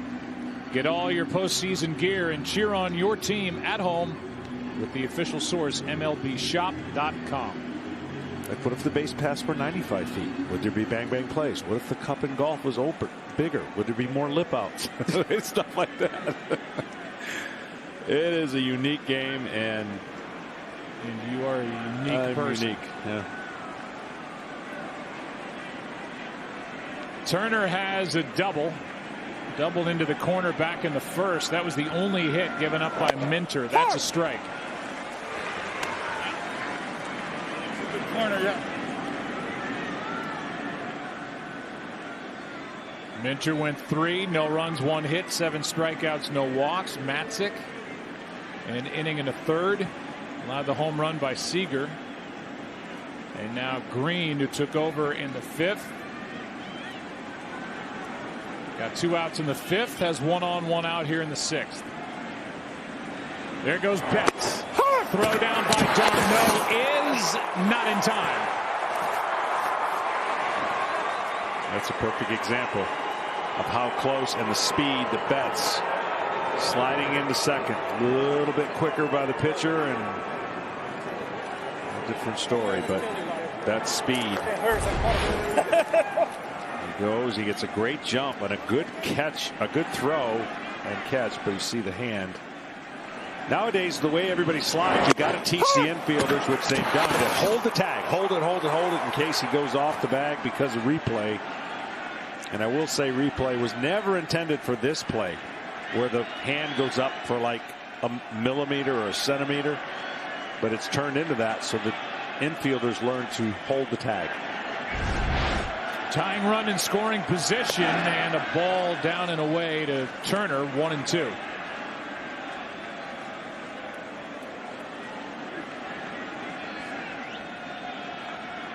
That man just beat a tag back in 2004 for the Boston Red Sox that allowed Game 4 to continue in the ALCS and start that huge comeback by Boston that eventually took down the Yankees and gave the Red Sox their first championship in 86 years.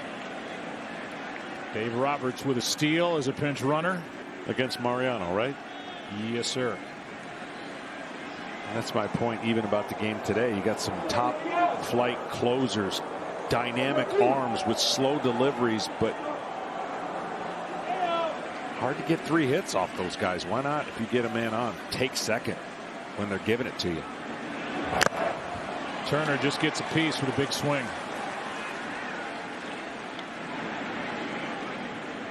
We did the series when John Lester couldn't throw to first. And it was still hard for guys because they were uncomfortable with that huge lead to go. Got to practice it. Got to be part of the routine. Well, Betts on that last pitch to Turner able to get a huge lead out at second base. Albies keeping him a little closer this time. Fouled back.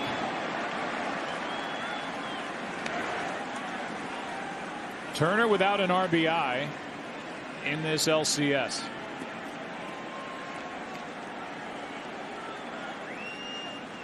Has 38 career postseason RBIs.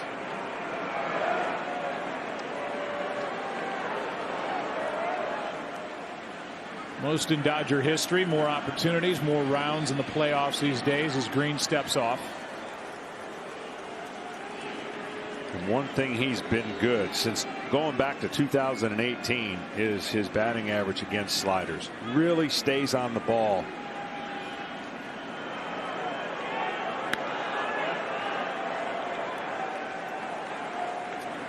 Shane Green put to work for the 3rd straight game, brings it. And that is to the second baseman. Hung up is Betts. And good base running by Turner. He gets down to second base, and Mookie Betts is going to be tagged out. But he got in that rundown long enough to allow Justin Turner to glide into second. And he's there with 2 down. Yeah, you really don't want your pitcher to be involved in this play, and that's exactly what Mookie stayed in it long enough that Green had to be part of this rundown. Now that he has only one direction to go, is that's to go to third. He did his job, but then this rundown lasted too long, and you'll see Shane Green the last to make the tag. Now the one thing I will say is they traded a lot of speed at second base. No doubt. So they lose Betts. The play is a fielder's choice 4-5-6-1. And it will be the left-hander Will Smith coming into the ball game with Max Muncy coming up. Tying run at second with 2 out here in the 6th. Leadoff man on with an infield hit by Mookie Betts. Stole second. Now runner at second, Justin Turner, after he hit into the fielder's choice 2 out. Seager flied out to left in between. And it's Will Smith into the game to deal with Max Muncy, and that's ball 1 down and away. The goal here for Max Muncy is, can he stay off of the slider? And will he get a fastball to hit? That's the question here that Will Smith, one of the best breaking balls for left-handers. He also has a good sneaky fastball. Will Smith faced Muncy in last night's game and walked him. Ball outside. Counts 2-0 here. In fact, Will struggled in the third of an inning, allowed a hit, 2 walks. But Chris Martin came on and bailed Will and the Braves out of any further damage. Muncy has the lowest chase rate with runners in scoring position. He really tightens the zone. 2-0. Not close. 3-0. On deck, the right-handed hitting Will Smith. Still action for the Braves out in their bullpen. Jacob Webb.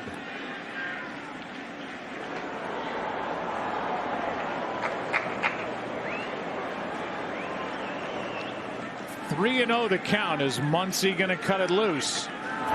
Takes a strike.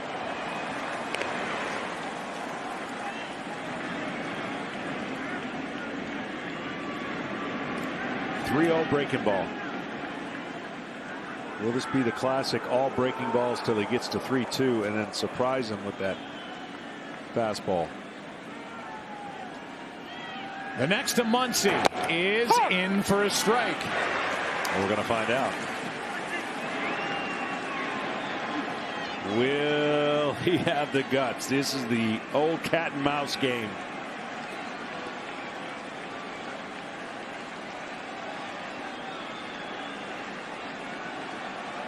Tying run at second, 2 out, 6th inning, game 5. 3-2 pitch is just outside. Muncy laid off, and there's the fastball, but he missed with it. 2 on, 2 out. I mean, that is classic Muncy. He saw 5 sliders in a row and just off the plate fastball. That's exactly what they were trying to do. Great at bat. Patient at bat. I don't think he even swung, did he? No. And Will Smith will face Will Smith. The veteran left-hander, the 25-year-old catcher for the Dodgers. 2 on, 2 out, strike 1.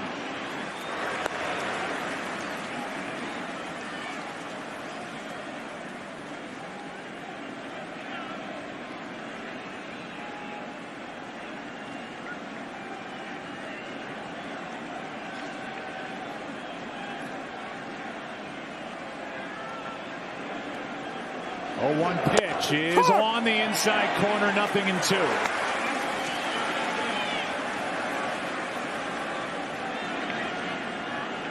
First time 2 players with the same name have faced each other in the postseason. Let's say it never happens again. Just throwing it out there. We won't be around to find out. Runners on at first and second, 2 down.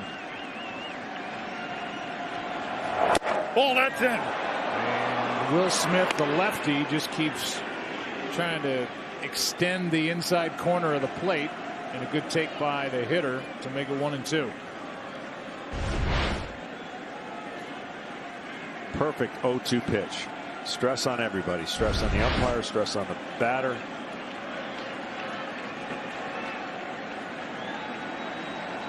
Here's the next. And same spot at 95. And the count 2-2. Very patient now is this young hitter for the Dodgers. I would almost think this has to be that breaking ball. He's established the inside. He's got him aware of it. Now he could bury one of those sliders if he wants.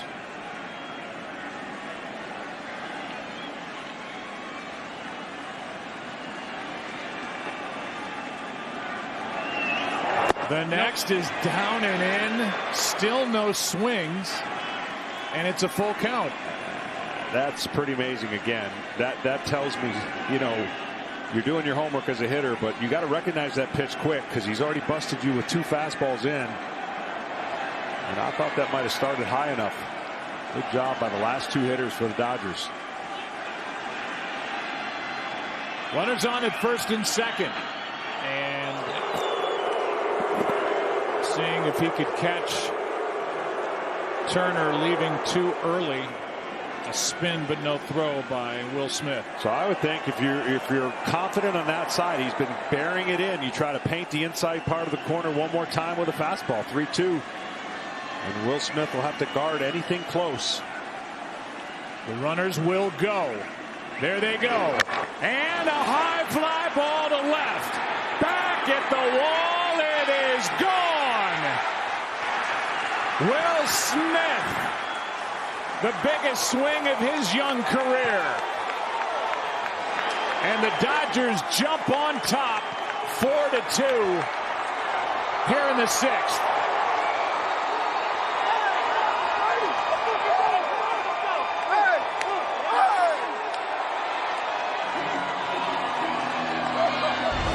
Big difference on this one. Inside, it was down. He dropped the barrel of the head, the bat right on it. The others were up. You see how it was down, and that by the hitter. Smith knew it. Just over the Camping World tarp for a huge. Boy, you talk about two patient at-bats. And now this one's bounced in to Cody Bellinger. First it was Muncy. Muncy's presence as a lefty is why Will Smith came on to pitch. And he took that 3-2 pitch with a fastball just out of the strike zone to put 2 on. And then the first and only swing of that at-bat by Will Smith. He ends up just crushing a ball into left, and the Dodgers have their first lead of Game 5. Some close pitches. And again, better takes when you talk about what the Dodgers were in this inning. Strike 2 on Bellinger.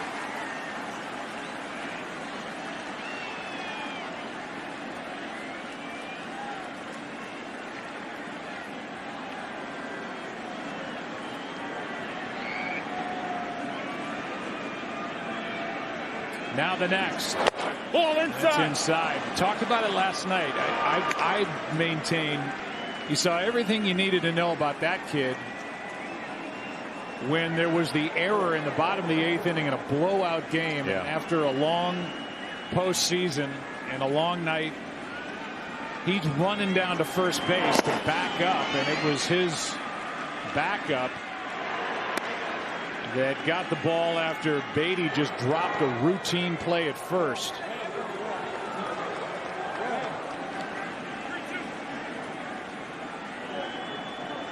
And now Will Smith is the hero for the moment in the middle innings of Game 5 as Bellinger has a 3-2 count.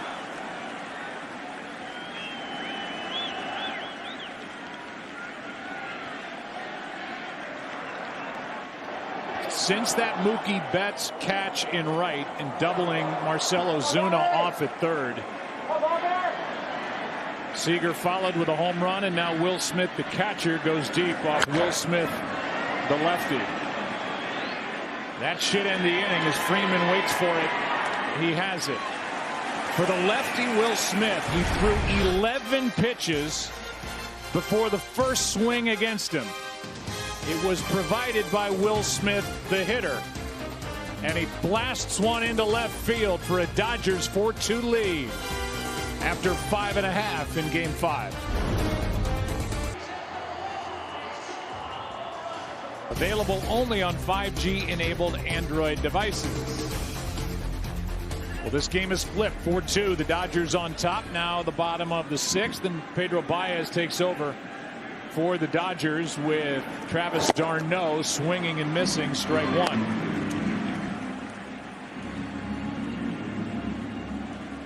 Baez had the rough outing in game number 2. Had a meeting with his manager Dave Roberts the next day. Roberts gave him a hug, said, "I've been in the postseason with you for 5 years. I'm going to need you if we're going to win this whole thing." Got him in the ball game that next night. He had a perfect inning with 2 strikeouts, and now 2 nights later he's trying to protect a 2-run lead as the Dodgers try to win to force a Game 6 tomorrow. 0-2 on d'Arnaud. Albies on deck. Baez upstairs at 95.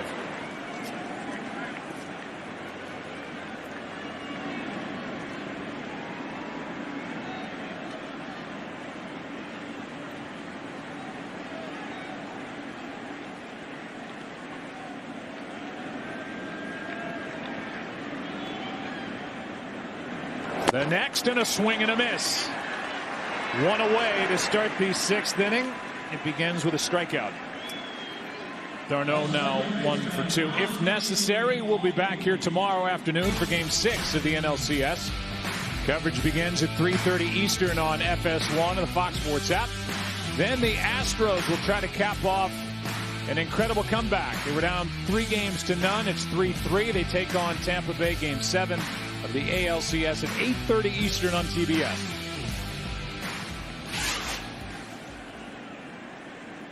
Albies now. Switch hitting second baseman takes a ball. If there is a Game 6, we go back to where we started pitching matchup wise with Max Fried, the left-hander, and Walker Buehler, the hard-throwing right-hander for the Dodgers.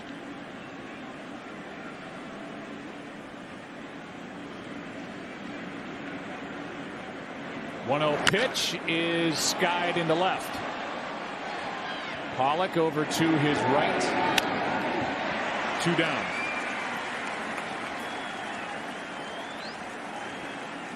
That'll bring in Dansby Swanson.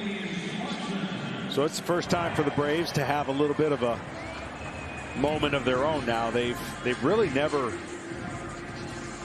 been behind once they've had the lead in this series. The Dodgers have tied it, but they've never gone ahead.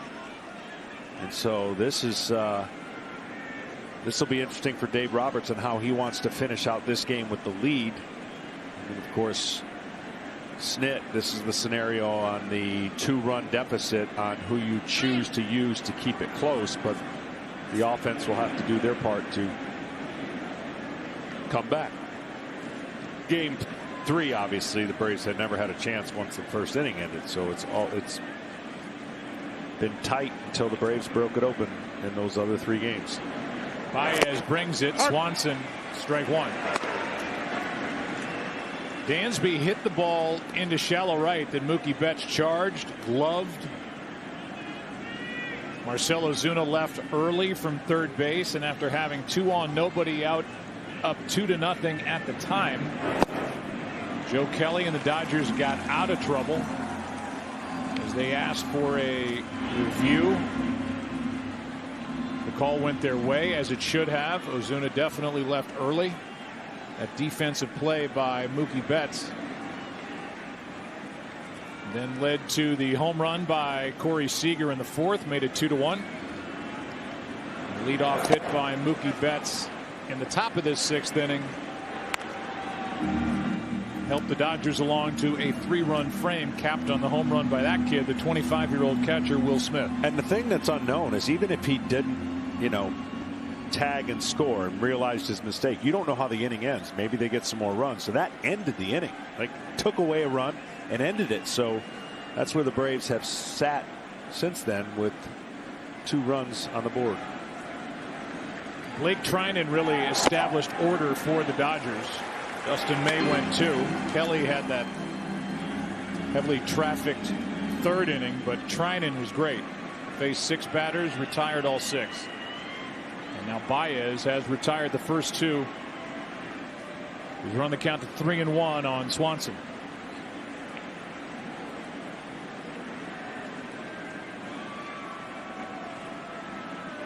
The next, full count.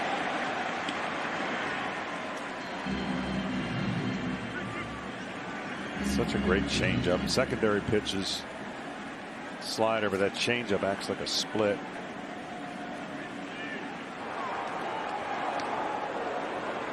Victor Gonzalez, a left-hander, is ready to go if needed. Right-handed hitting Austin Riley on deck. A strikeout and a perfect inning by Baez.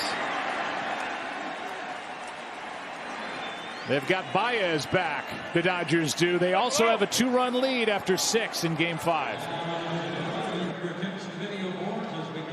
7th inning rolls in. Bottom 3 in the lineup. 4-2 Dodgers.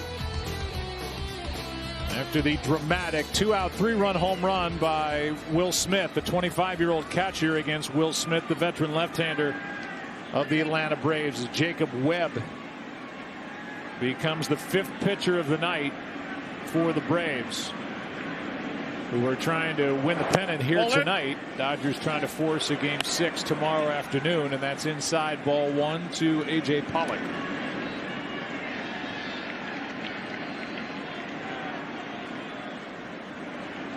Pollock, then Peterson, then Taylor.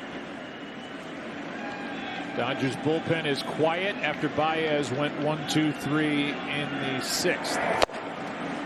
Good pitch there from Webb. 1 ball, 1 strike. Changeup is the second most used pitch. Really tougher on left-handers than it is against right-handers, but you see that lower arm action. There's a curveball and, of course, his fastball.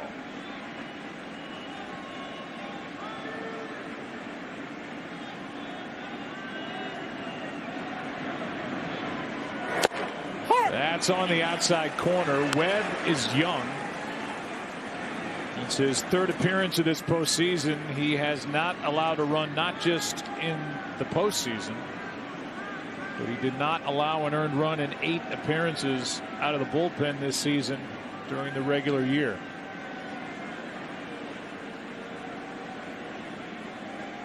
One and 2 the count, now 2-2.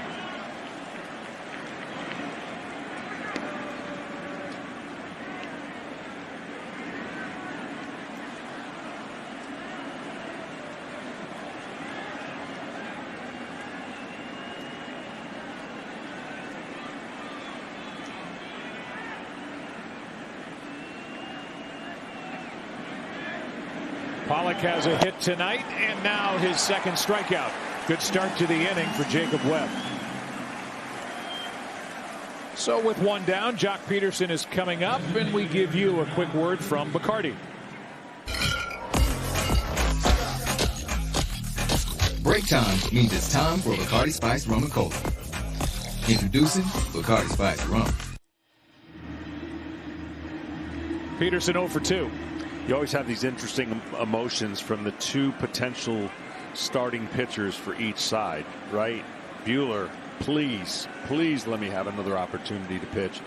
And for the Braves, you're just pass the baton on to Max Fried for the World Series. That's the goal. But each pitcher has a different appreciation for this game. You have to kind of stay emotionless if you're Max Fried, not get caught up. Kind of think about your game if you're pitching in a Game 6, knowing you'd be up 3-2, and Matt and Buehler on the other side is rooting hard for his teammates. Peterson didn't like the call. He's in the hole, 0-2. Webb is from Riverside, California, just turned 27 late in the season. Spent a lot of time in the minor leagues, in 125 games in the minors, but he has really been good. And there is the changeup and a strikeout. Back-to-back strikeouts to start the 7th. He has great arm action on this pitch. It's a low 3-quarter, like I said. The fastball painted inside, the 2-seamer, and watch how it comes off his hands and just spins away with about 11 miles an hour off of his fastball. It'll bring in Chris Taylor.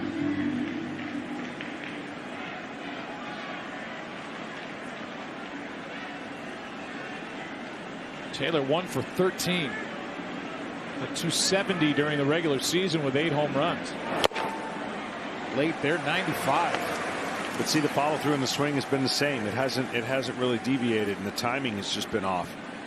You know, when you're not connecting with the baseball, there's a couple things that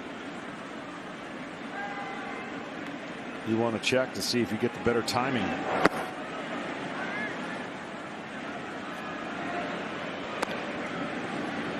1-1 the count. The Braves in the bottom of the inning will have the last three in their lineup: Riley, Markakis, and Pache.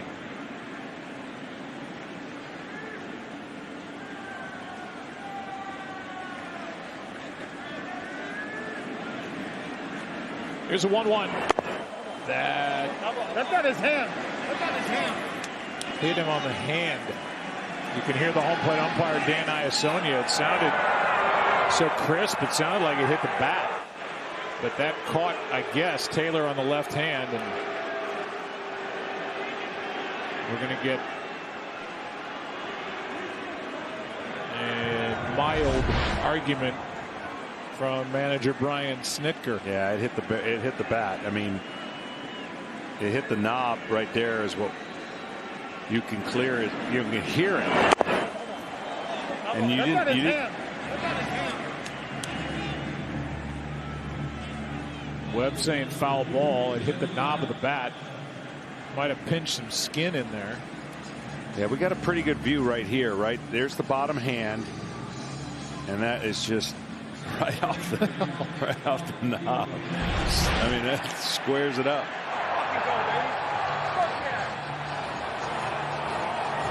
You can tell typically when a hitter at 94 gets it square in the hands, it's going to be an instant reaction. There was a little delay there, but it's not up to the hitter to tell the umpire, sir, that hit the bat. Hey, if you get first base, take it. Yeah.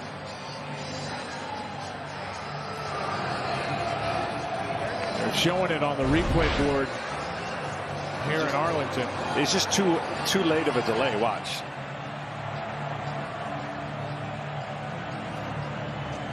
And it does catch that bottom edge of it. I don't think that got any of his fingers. No.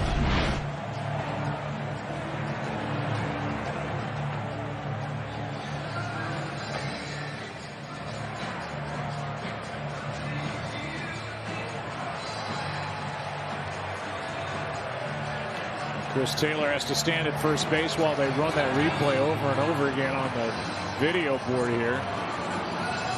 He looked at it once. He's not looking at it anymore. Not going to go to.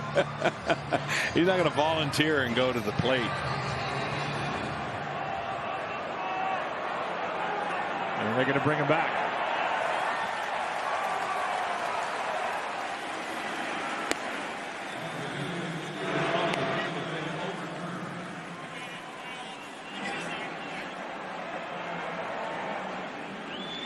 All right, we'll give you now a quick word from Old Dominion.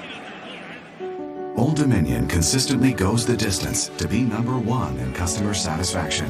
Old Dominion, official freight carrier of Major League Baseball. 1 ball, 2 strikes, 2 out, nobody on, and Taylor back to the plate.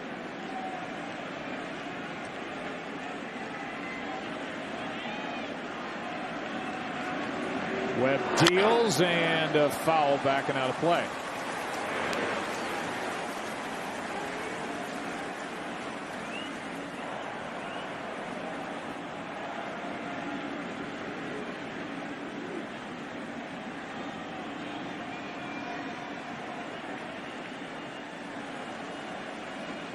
Chris Taylor takes down 2-2.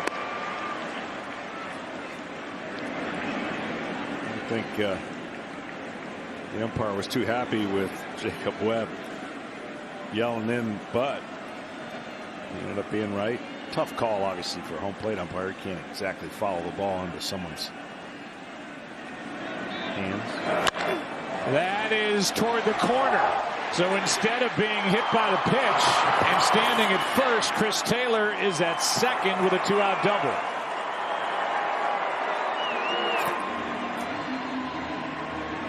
With his second hit of this LCS. And he's in scoring position with a former AL MVP walking to the plate. Well, the right-handed batters for the Dodgers have come through. We talked about what they hadn't done in this series. Well, let's talk about what they have done. 3-run homer with 2 outs. Turner's gotten a hit. Now Taylor. Pollock.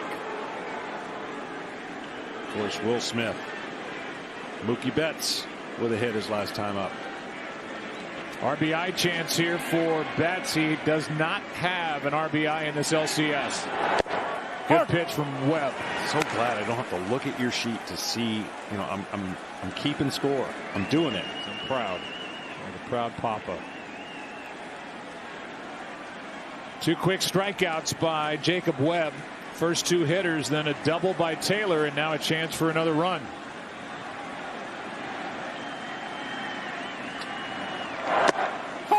Another good pitch. And the count 0-2. 2 great pitches. Go ahead, show the world. I got my iPad. I've got all this. But you've been doing it. I mean, you're like Hall of Fame. Oh, yeah. At this. My gosh. Here's the 0-2 pitch. Upstairs.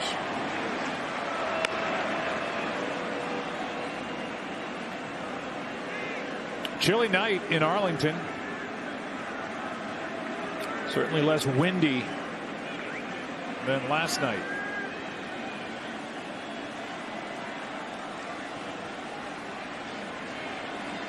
.57 degrees, and there's a base hit into left. Taylor is coming to the plate. The throw by Markakis cut off. And a 2-out rally makes it a 3-run game here in Game 5. It's 5-2.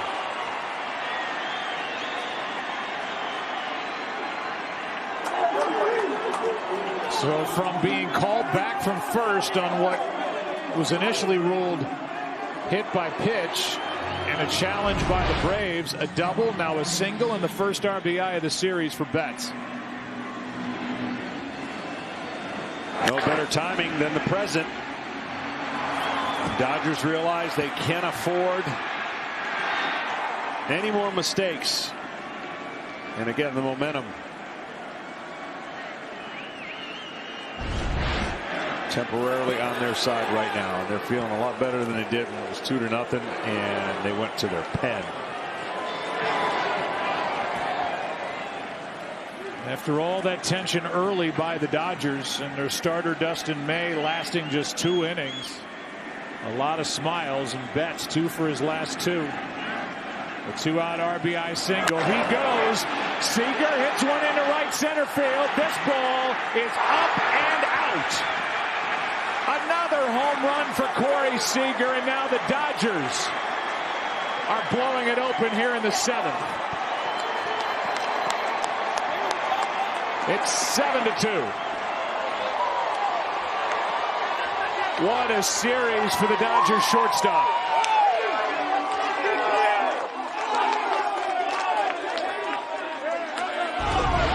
Locked in Corey Seager. Just simple approach. Doesn't make much movement with his lower half. So steady and so quiet with his hands, and lets that big, strong upper body do the rest. A double, a single, a homer, all with 2 out against Webb. And the first run scoring against Jacob Webb in the 2020 season, regular and post. We've never seen Corey Seager better. And there's never been a better timing for Corey Seager. Turner takes a strike, and it's 1-1. Free agents year. Monster season after next year. He gets to become a free agent. And just building.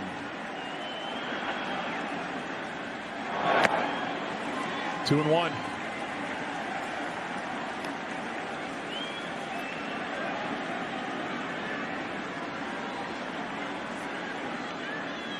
I heard that report, if you've been watching and listening throughout this series, that Ken Rosenthal gave about the inspiration that Corey Seager was given with the reported interest in Francisco Lindor by the Dodgers organization. And in essence, Corey Seager saying, not on my watch, and getting healthy, getting stronger. Man. 2 more home runs in this one, 4 in the series, 10 RBIs. It's been impressive. As impressive as yesterday was with Acuna and Ozuna. Tonight, Corey Seager's taking his turn.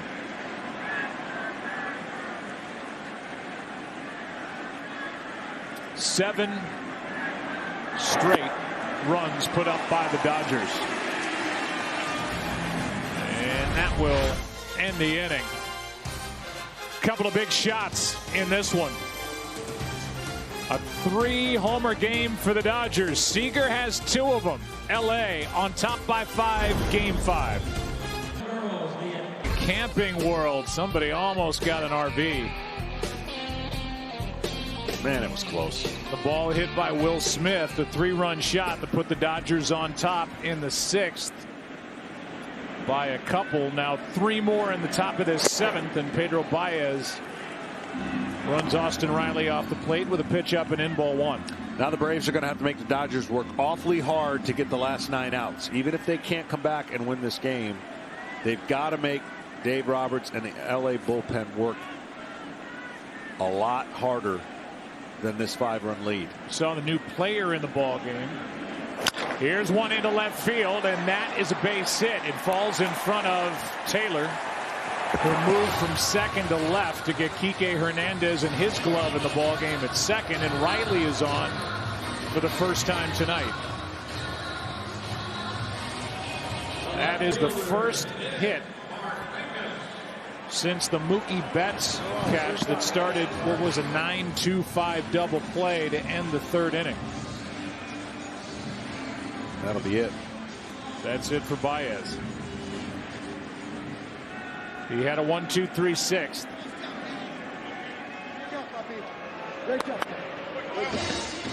Dave Roberts takes the ball from Baez, and Victor Gonzalez checks in. The big turning point in this game, that catch by Betts in right to get the Dodgers out of trouble. Scoring wise, it's been all LA ever since. 5, pitching change. Victor Gonzalez takes over. 7th inning, 1 on, nobody out. And off the bench is Johan Camargo to bat for Markakis. The switch hitting third baseman takes up and away, ball 1. Hard throwing lefty. Starter in the minors, turned him into the bullpen. He's been really good for the Dodgers. Gets underneath it sometimes. You saw right there, fastball.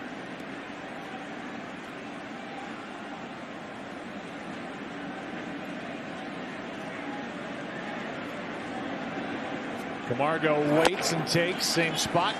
95, but it's 2-0. Again, these kind of games are tough on managers. They're going to pull. They're going to pull all options out and try and hope that each guy that they put in does what the numbers show they. It's called the lane of success, or the lane of opportunity, where it provides each pitcher with the best chance of success based on the numbers. You just hope they all do it. And big swing by Camargo. Tonight there's been a couple that haven't been as locked in as they'd hope, and that's the chance and the problem you get in a game like this when you don't have much depth or length out of your starter. Starter tonight, Dustin May went just 2. So that started the procession out of the bullpen for the Dodgers.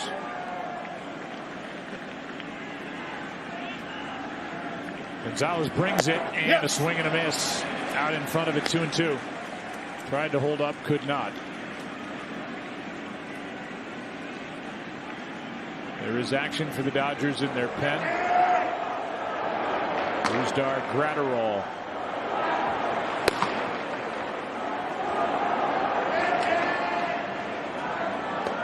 Right there, he's lobbing it at 96. Pache on deck. Here is a pitch down and in. Opportunity could be knocking here for the Atlanta Braves to count 3-2. Well, 3-2. Right side of the infield completely wide open.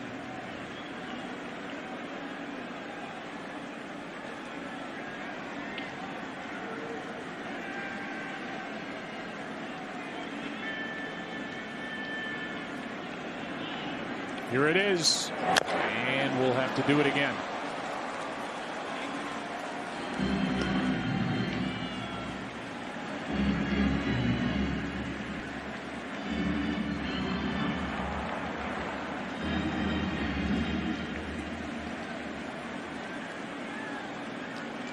The lefty starting the last 2 games for the Dodgers. Camargo's been in the starting lineup.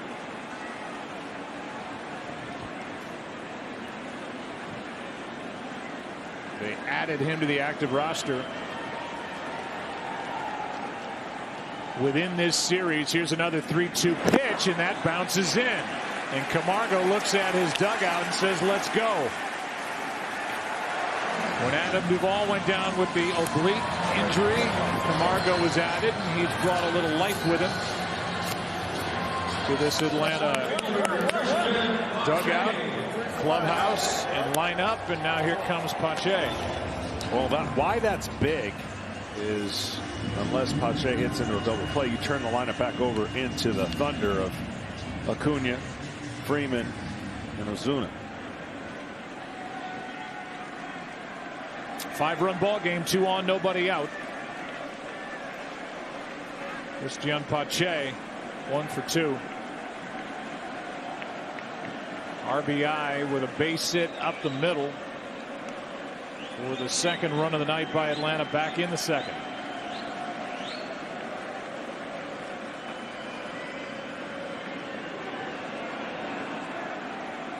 Gonzalez brings it, and it's down to ball 1.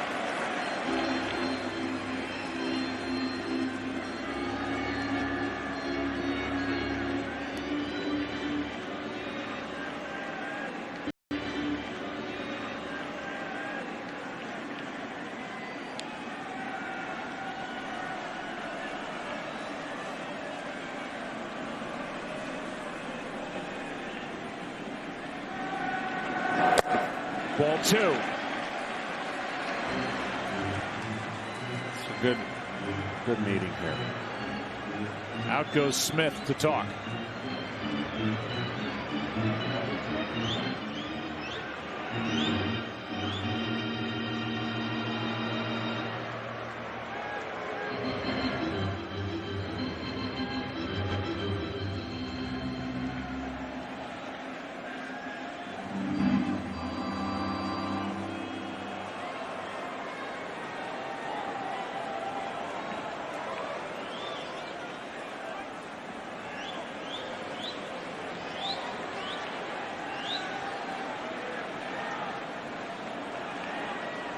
Runners at first and second, nobody out. 2-0 pitch to Pache. That is fouled off the end of the bat, strike 1. Victor Gonzalez is 24 years old. That's who's in the center of all the action right now for LA. And in the bullpen, we showed you the 22-year-old Brusdar Graterol.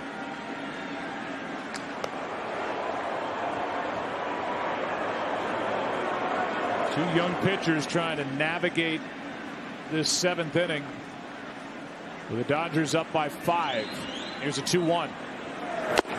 3 balls and a strike.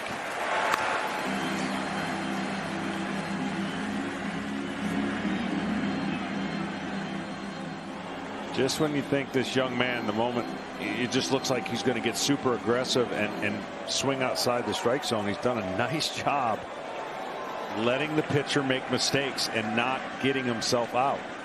Really been impressed by his strike zone awareness. 3-1 pitch is in for strike 2. See, these are the kind of counts if you're a young player, even though it's 3-2, tendency is to get more aggressive and make something happen anywhere around the plate.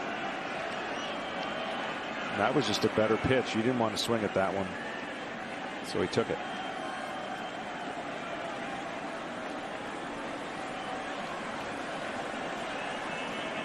Three-two pitch.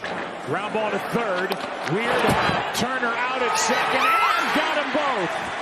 Well turned by Kike Hernandez in the middle. That was a good play all the way around, and it's a runner at third, 2 out. as Pache bounces into a 5-4-3 twin killing. That was a twin killing. That was the only thing you really, if you're a Braves fan, you wanted to avoid, because Thunder's coming up. What a big double play. And now the Braves are going to be looking to get 2-out lightning and some 2-out hits that the Dodgers have gotten this game.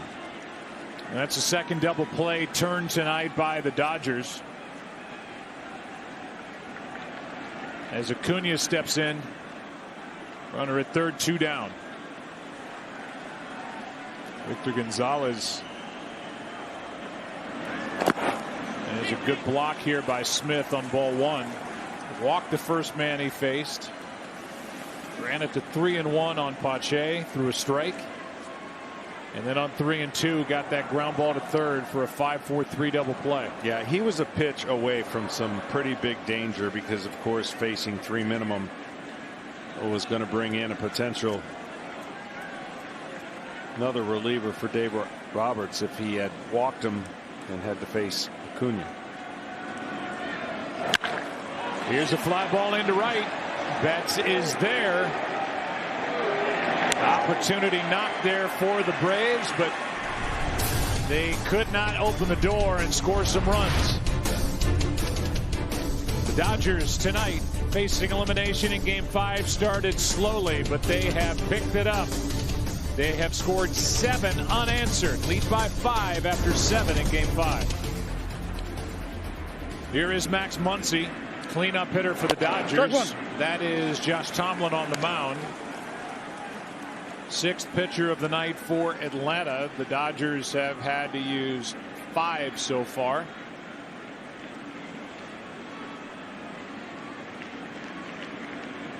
Once he took a strike and now takes a ball. Something that'll probably be overlooked just because the execution of the guys that got the damage done. The at bat of the night, and really the at bat that allowed the Dodgers to be in this position. Max Muncy. 2-out walk. Never swung the bat. Never swung the bat. Took close pitches. He worked a 3-0 count, then 3-2, and took a fastball on the outside part of the plate for a ball. Allowed that man, the teammate, pass the baton on, who had another incredible at bat. But that 0 for 2 is not going to look impressive. That 0 for 2 was huge. One of those walks. That is down in the count, 3-1. You saw Camargo into the ball game. He pinch hit from Markakis. He's at third. That moves Riley out to left. And Tomlin trying to throw a strike to Muncy. And this one is shot in the air to center. Back at the wall. It is caught for the out. He came close on the ball hit by Seager earlier, and this time up to grab it, Pache, and then takes a seat and nonchalantly shows the ball to the world and says that, as he goes up to rob a home run, is out number 1. You could almost sense like he could have 2 of them, right? He didn't get his back against the wall this time and made the vertical jump. And Dodger hitters are starting to go, center field is a long ways away, because that ball was crushed. Oh, here is Will Smith. The biggest swing of his young and very bright major league career. His last time up, a 2-out 3-run shot. Off his namesake, Will Smith, the veteran left-hander. Will Smith came on through 11 pitches between Max Muncy and Will Smith before a swing was taken at the plate, and Will Smith took that swing and made the most of it, put the Dodgers on top 4-2. They lead 7-2.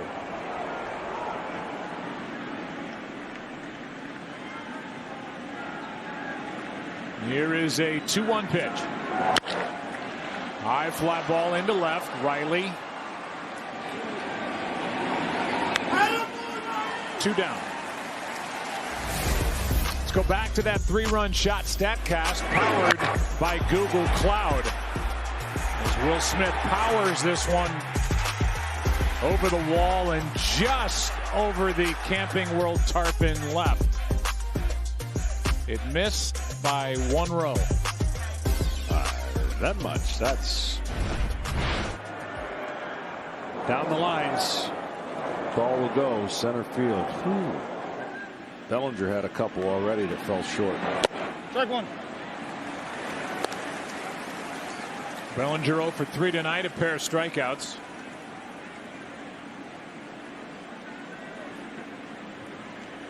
Those strikeouts came against lefties, Minter and Matzik.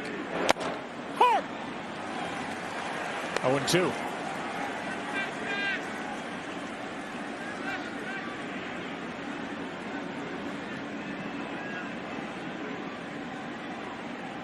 Tomlin working on a perfect 8th.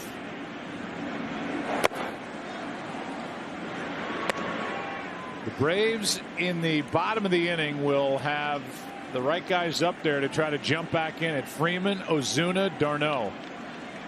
If anybody gets on, Albies. Here's a 1-2.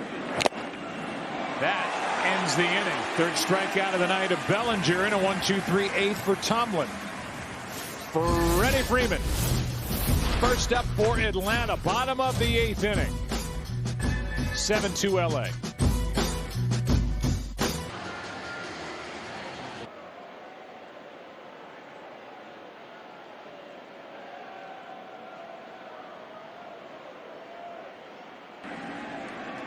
Victor Gonzalez navigated his way through the 7th. He's out there for the 8th, and fouling it out of play left side is Freddie Freeman. He was 1 for 3, a double, a run scored back in the 1st. That was against Dustin May, who went 2 and allowed both runs the Braves have scored tonight on 3 hits.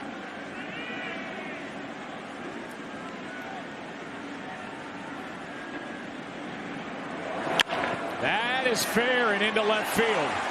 Beautiful piece of hitting by Freeman, and he is going to cruise into second and safe. Wow. As Turner dropped it. Throw beat him. Turner did not make the grab.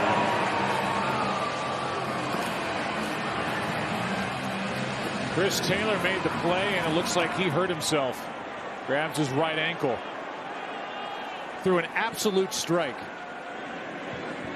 Yeah, he did. I mean, Freddie was going to regret this because of that making it out. Taylor looks like he's in a lot of pain. Let's see what happened. He gets to this ball in a hurry, and when he goes to throw, it looked like he just rolled it. This would be a better angle.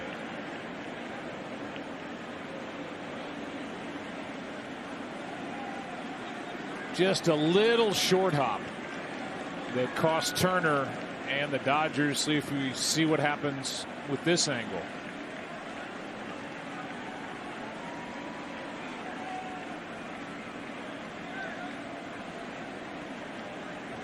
How about this angle?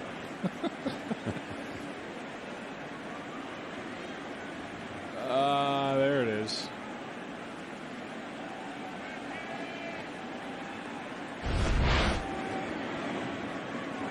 Trying to walk it off, and it certainly did look like he rolled it. Meanwhile, it's a double the other way for Freeman to start this 8th inning. Braves had 2 on and nobody out last inning, failed to score, and Taylor is trying his best to stay in the ball game. And again, the Braves may not come back and win this game, but I still think they've got to make it difficult for Dave Roberts to finish this game. They've got to get Gratterall in the game. They've got to make the bullpen continue to work. It just adds for the length of what the Dodgers are going to have to do to win this series.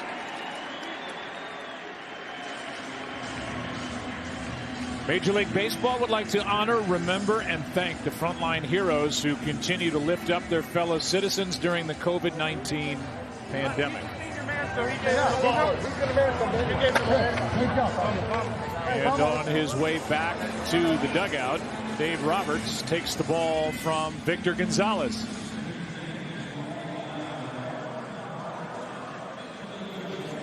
And we'll have a pitching change with Gratterall here in the 8th. Gratterall, 48.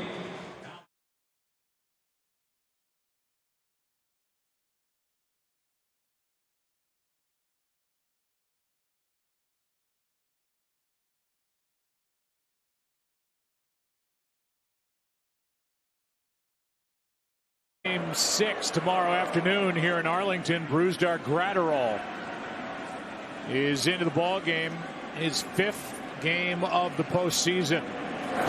And Ozuna skies one into center. Back is Bellinger, plenty of room. Tagging is Freeman, and he'll end up at third with 1 down. I'm so sorry.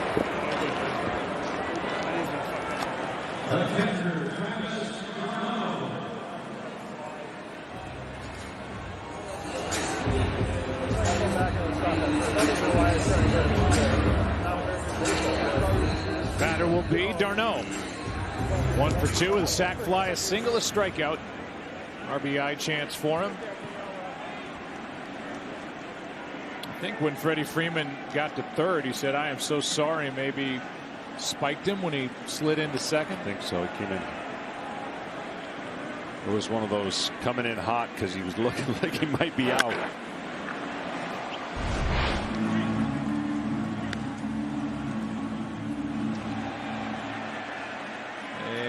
Yeah, it goes into his left knee, the left foot. Well, that wasn't much he could do because Turner had his knee down.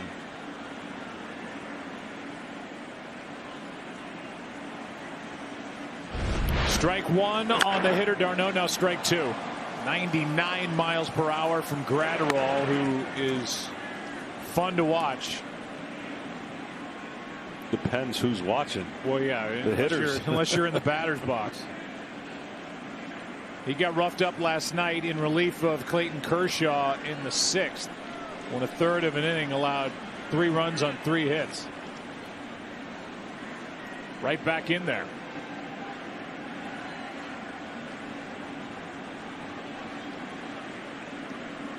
Two quick strikes on d'Arnaud. Well, the bullpens were strengths for each club. It hasn't been exactly a great series for the bullpens. Of course, some of that has to do with the blow-up innings. LA 5.56 out of their pen, 8.49 for Atlanta. That's upstairs, 2-2. But guess what? It's going to be the bullpens the rest of the series that determine who wins this series. So all the things that have gone on up until this point doesn't matter. Well, on the mound tonight, I would make the case that Blake Trinan, he was great, is the most valuable reliever that the Dodgers have gone to. He went 2 perfect innings with a strikeout. He's in line for the win, by the way, and that'll score a run, but it produces the second out here in the 8th. RBI ground out by d'Arnaud. Run is charged to Gonzalez. 2 out, and it's 7-3.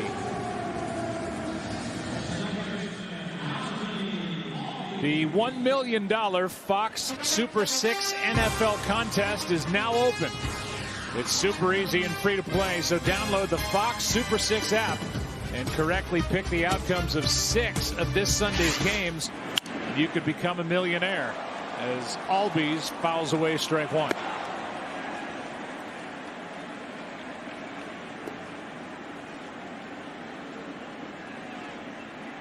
Trinan settled the game down from the Dodgers' perspective on the mound, and then his teammates went to work and started playing long ball as Will Smith tells Gratterall to calm down.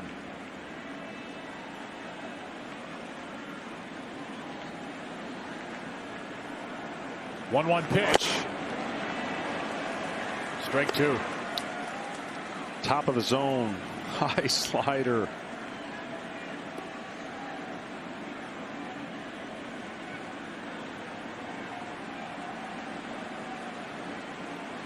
The next. And out in front of it, hooking it foul, Albies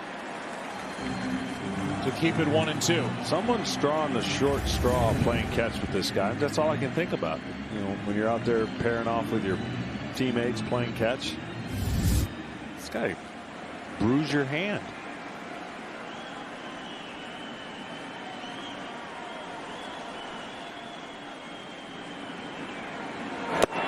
And a wave and a miss, a strikeout for Gratterall, who comes in and slams the door on the 8th. 9th inning now. 7-3. Dodgers on top, trying to force game 6.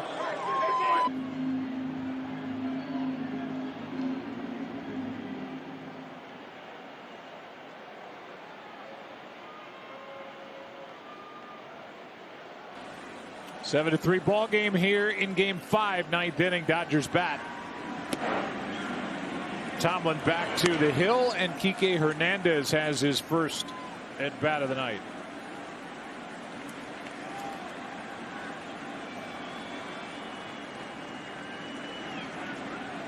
One-0 pitch is hooked into left field through the hole, and Hernandez is on to start the 9th.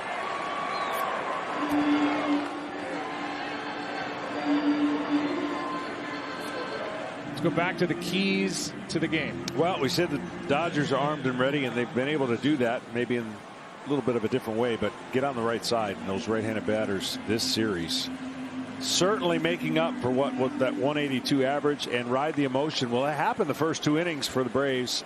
Since they've only scored that 1 run, and you just saw it last half inning. The Dodgers have responded on both occasions that they needed to do something. In game 3 they did, and so far in game 5. Strike 1 here, or actually just inside, as Jock Peterson talks to the home plate umpire. I believe it was called ball 1, and it was 1-0 the count. Peterson now, and let's not lose the point there. They were strikes. Instead of Taylor on deck, Rios is on deck. We saw Taylor roll his ankle, it looked like, out in left field last half inning.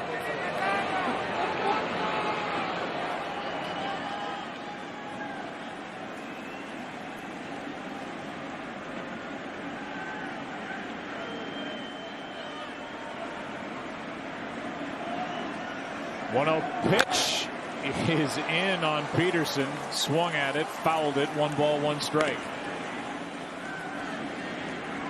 Got himself pretty good. He opens up that front side and just waylays. I mean, there's no in between with Jock Peterson.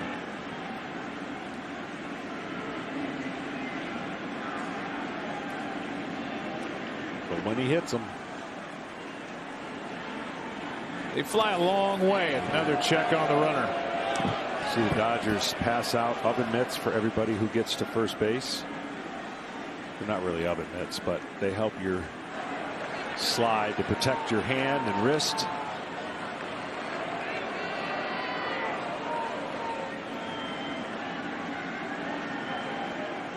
Here's a 1-1 pitch. Out in front of it, Peterson. Strike 2. Kenley Jansen is getting loose for the Dodgers in their pen.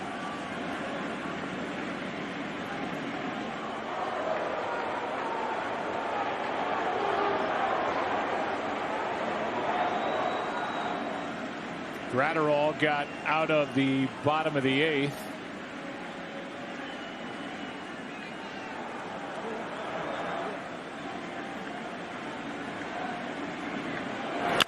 Peterson grounds to short. Out at second. Got them both. Swanson to Albies and on to Freeman.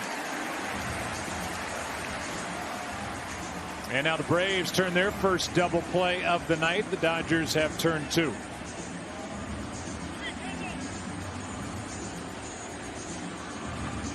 And the batter will be Rios.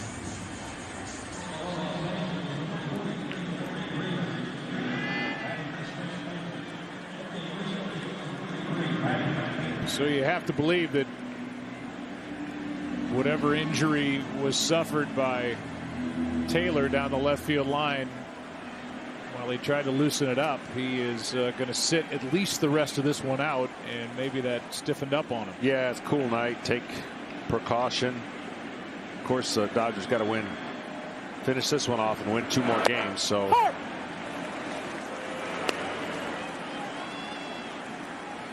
Rio started last night's game as the DH. He homered in the 3rd, hit a sac fly with the bases loaded in the 7th. Drove in both runs for the Dodgers in that 10-2 loss. Base is empty now, 2 down, and that's out of play. Strike 2. Well, if there is that game tomorrow, it'll be Buehler and Max Fried. The rematch of Game 1. Max Fried was outstanding. Buehler battled his way. I'll say he had at least 5 walks in that game. Gave up a home run. Look for him to be throwing a lot of high heat. A strikeout. 2 shutout innings by Tomlin. Good work by the veteran right-hander. We go to the bottom of the 9th inning. It's game 5. Braves to the plate, trailing by 4. Over. A defensive change to give you in what is a 4-run game, and the Dodgers all-time saves leader is into the ball game in a 4-run affair. Jock Peterson, who was the DH, is now in left field, so the Dodgers lose the DH.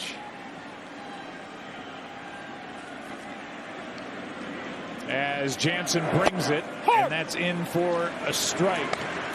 Pitcher will bat in the number 9 spot. And Jansen wants to pitch well enough to make that irrelevant. Bit of an audition for him. He has lost the no doubt closer role where any 9th inning, 8th inning, extra inning lead with 3 runs or less, and it was Kenley, but the cutter isn't cutting. No, and that's why it was important for the Braves to get Gratterall in the game, make him work.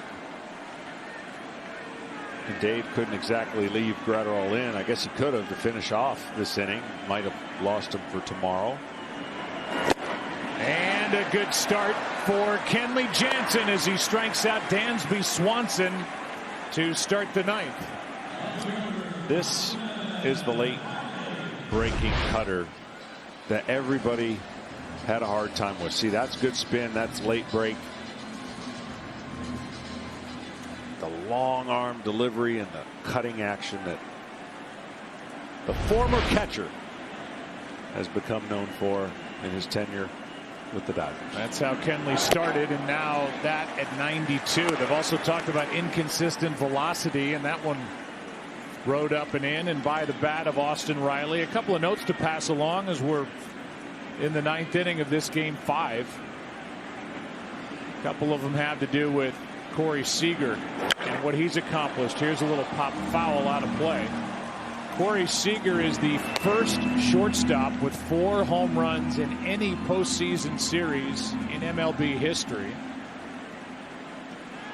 And he has the most RBIs by any Dodger in any postseason series. He's got a 2-run home run, a solo shot. He's got 10 RBIs. And how about Kenley Jansen? He's got 2 outs via the strikeout here in the 9th.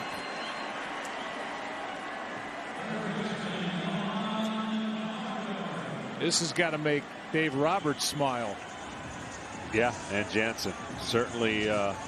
Again, Dave talks to us all the time about how incredible he's been through this process. Not easy when you've been the guy and the one to be counted on, and then you know you're not. Johan Camargo now. 2 out. 1 out away from a game 6 tomorrow afternoon. That rides high for ball 1. The Dodgers also have hit 12 home runs in this series. That's the most in any series in franchise history in the postseason. They led the big leagues in home runs this year. The 60-game season with 118. A strike on Camargo. See, that's all spin. That is not, the velocity is not what the hitters are not picking up. It's just spin. And that has just an illusion of more velocity when he throws it good. 1-1 pitch.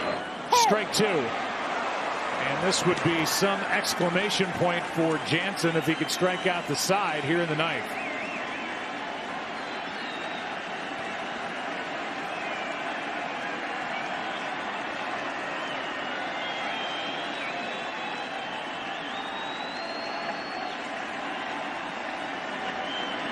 Camargo is ready, so is Jansen. Back here, still 1-2.